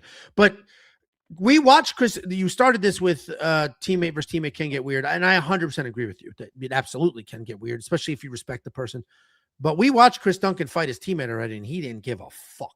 Yeah, but it sounded like that was much different. Like because before that fight, even Chris Duncan, I was like, yeah, we're teammates, but he doesn't train with the people I train with. It's basically what he said. Like he trains with Grant Dawson, he trains with like a Moicano, he trains with those type of like a Dustin Poirier and stuff like that. And he was like, yeah, Rebecca does not. He's not on our side of the gym, basically what he said. Like he trains with the fucking children. Yeah, he's making balloon animals. Yeah, I mean this is I do like the teammate versus teammate dynamic. I like the plot line there. I'm curious to see what this becomes. They are a massive gym, so this isn't quite the shock waves through the gym that maybe a smaller, they're gonna have to fight each other. Deal with. I mean, that's what even Horiguchi's at ATT, and he's like, I want Pantoja, and Pantoja's like, yeah, let's fucking do it. Like, and they're really good teammates. They're quite literally a massive gym as well. Like the building is tremendous. Like they're built for this. They're probably the most long-term successful gym in MMA, because you mentioned Jackson Wink before with Monologue. I mean, that gym's, what the hell has that been over the last 10 years? Like, I mean, AKA is doing what AKA is doing because of Habib and them, because that first generation of fighters like DC and Cain Velasquez and who's the big handsome dude in the middleweight? Michael Bisping beat him to take his belt. Luke Rockhold. And like once all those people were UFC champs, like these gyms have ebbs and flows, but the ATT, while they never had a bunch of UFC champs, they've always been one of the best gyms on the planet. So they're built for this. I don't know if we'll even notice they were teammates, meaning like I think they actually might get after it because of how I don't think they're gonna have it. It could. I just give that warning because it could get weird. No, it definitely. These guys, both their personalities for sure is. Moicano's a proud dude, and Chris Duncan's, he's hungry for it. He's the one that is still making his way up that's never got the opportunities. Yeah, Moicano's rich. Yeah. He got over. Well, people say that he's going to try because Bitcoin's down a bunch. I mean, yeah, I don't know. Oh, did the UFC actually pay him in Bitcoin? I think he probably had a lot of Bitcoin. He was Mr. Bitcoin, so he's probably hurt a little bit. Lost to what, 30% from all-time highs? Maybe more than that, 40, 50? Well, and he said he got paid over $1 million, like just to step up on one day's notice against Islam, which is a giant pay increase to get your ass kicked in 3 minutes. So I think he turns this into Sunday morning jiu-jitsu, and you're going to see how good Moicano is on the ground. Yeah, I mean, this would be a fun fight. I'm looking forward to it. Jacob and I are split on this fight. If you need a tiebreaker, of course, the website, wewantpicks.com. Click become a member at the top. It's freaking $10. Unlock every pick, every bet, every tool, including the artificial intelligence. Guys, that's the breakdown. I thank every last one of you for being here. I know that these Tuesday shows go long, but people seem to enjoy it. It's like 80% of the comments are like, I love it. Something to watch at work. You guys are the best. Appreciate it. Then you'll get the percentage of, oh my God, almost 3 hours. Well, if you want a shortcut to the picks and bets, they're on the website. If you're here and you enjoy what the boys are doing, like the video, just like and subscribe. Costs you $0. I think because they redid the, I don't know if you noticed, they redid the UI on YouTube. So I'm interested to see if the like button still works. So see if it works for me real quick. And then if it does, leave it like that, please. And let's see what happens. And the subscribe and the bell cost you $0, and we appreciate every last one of you.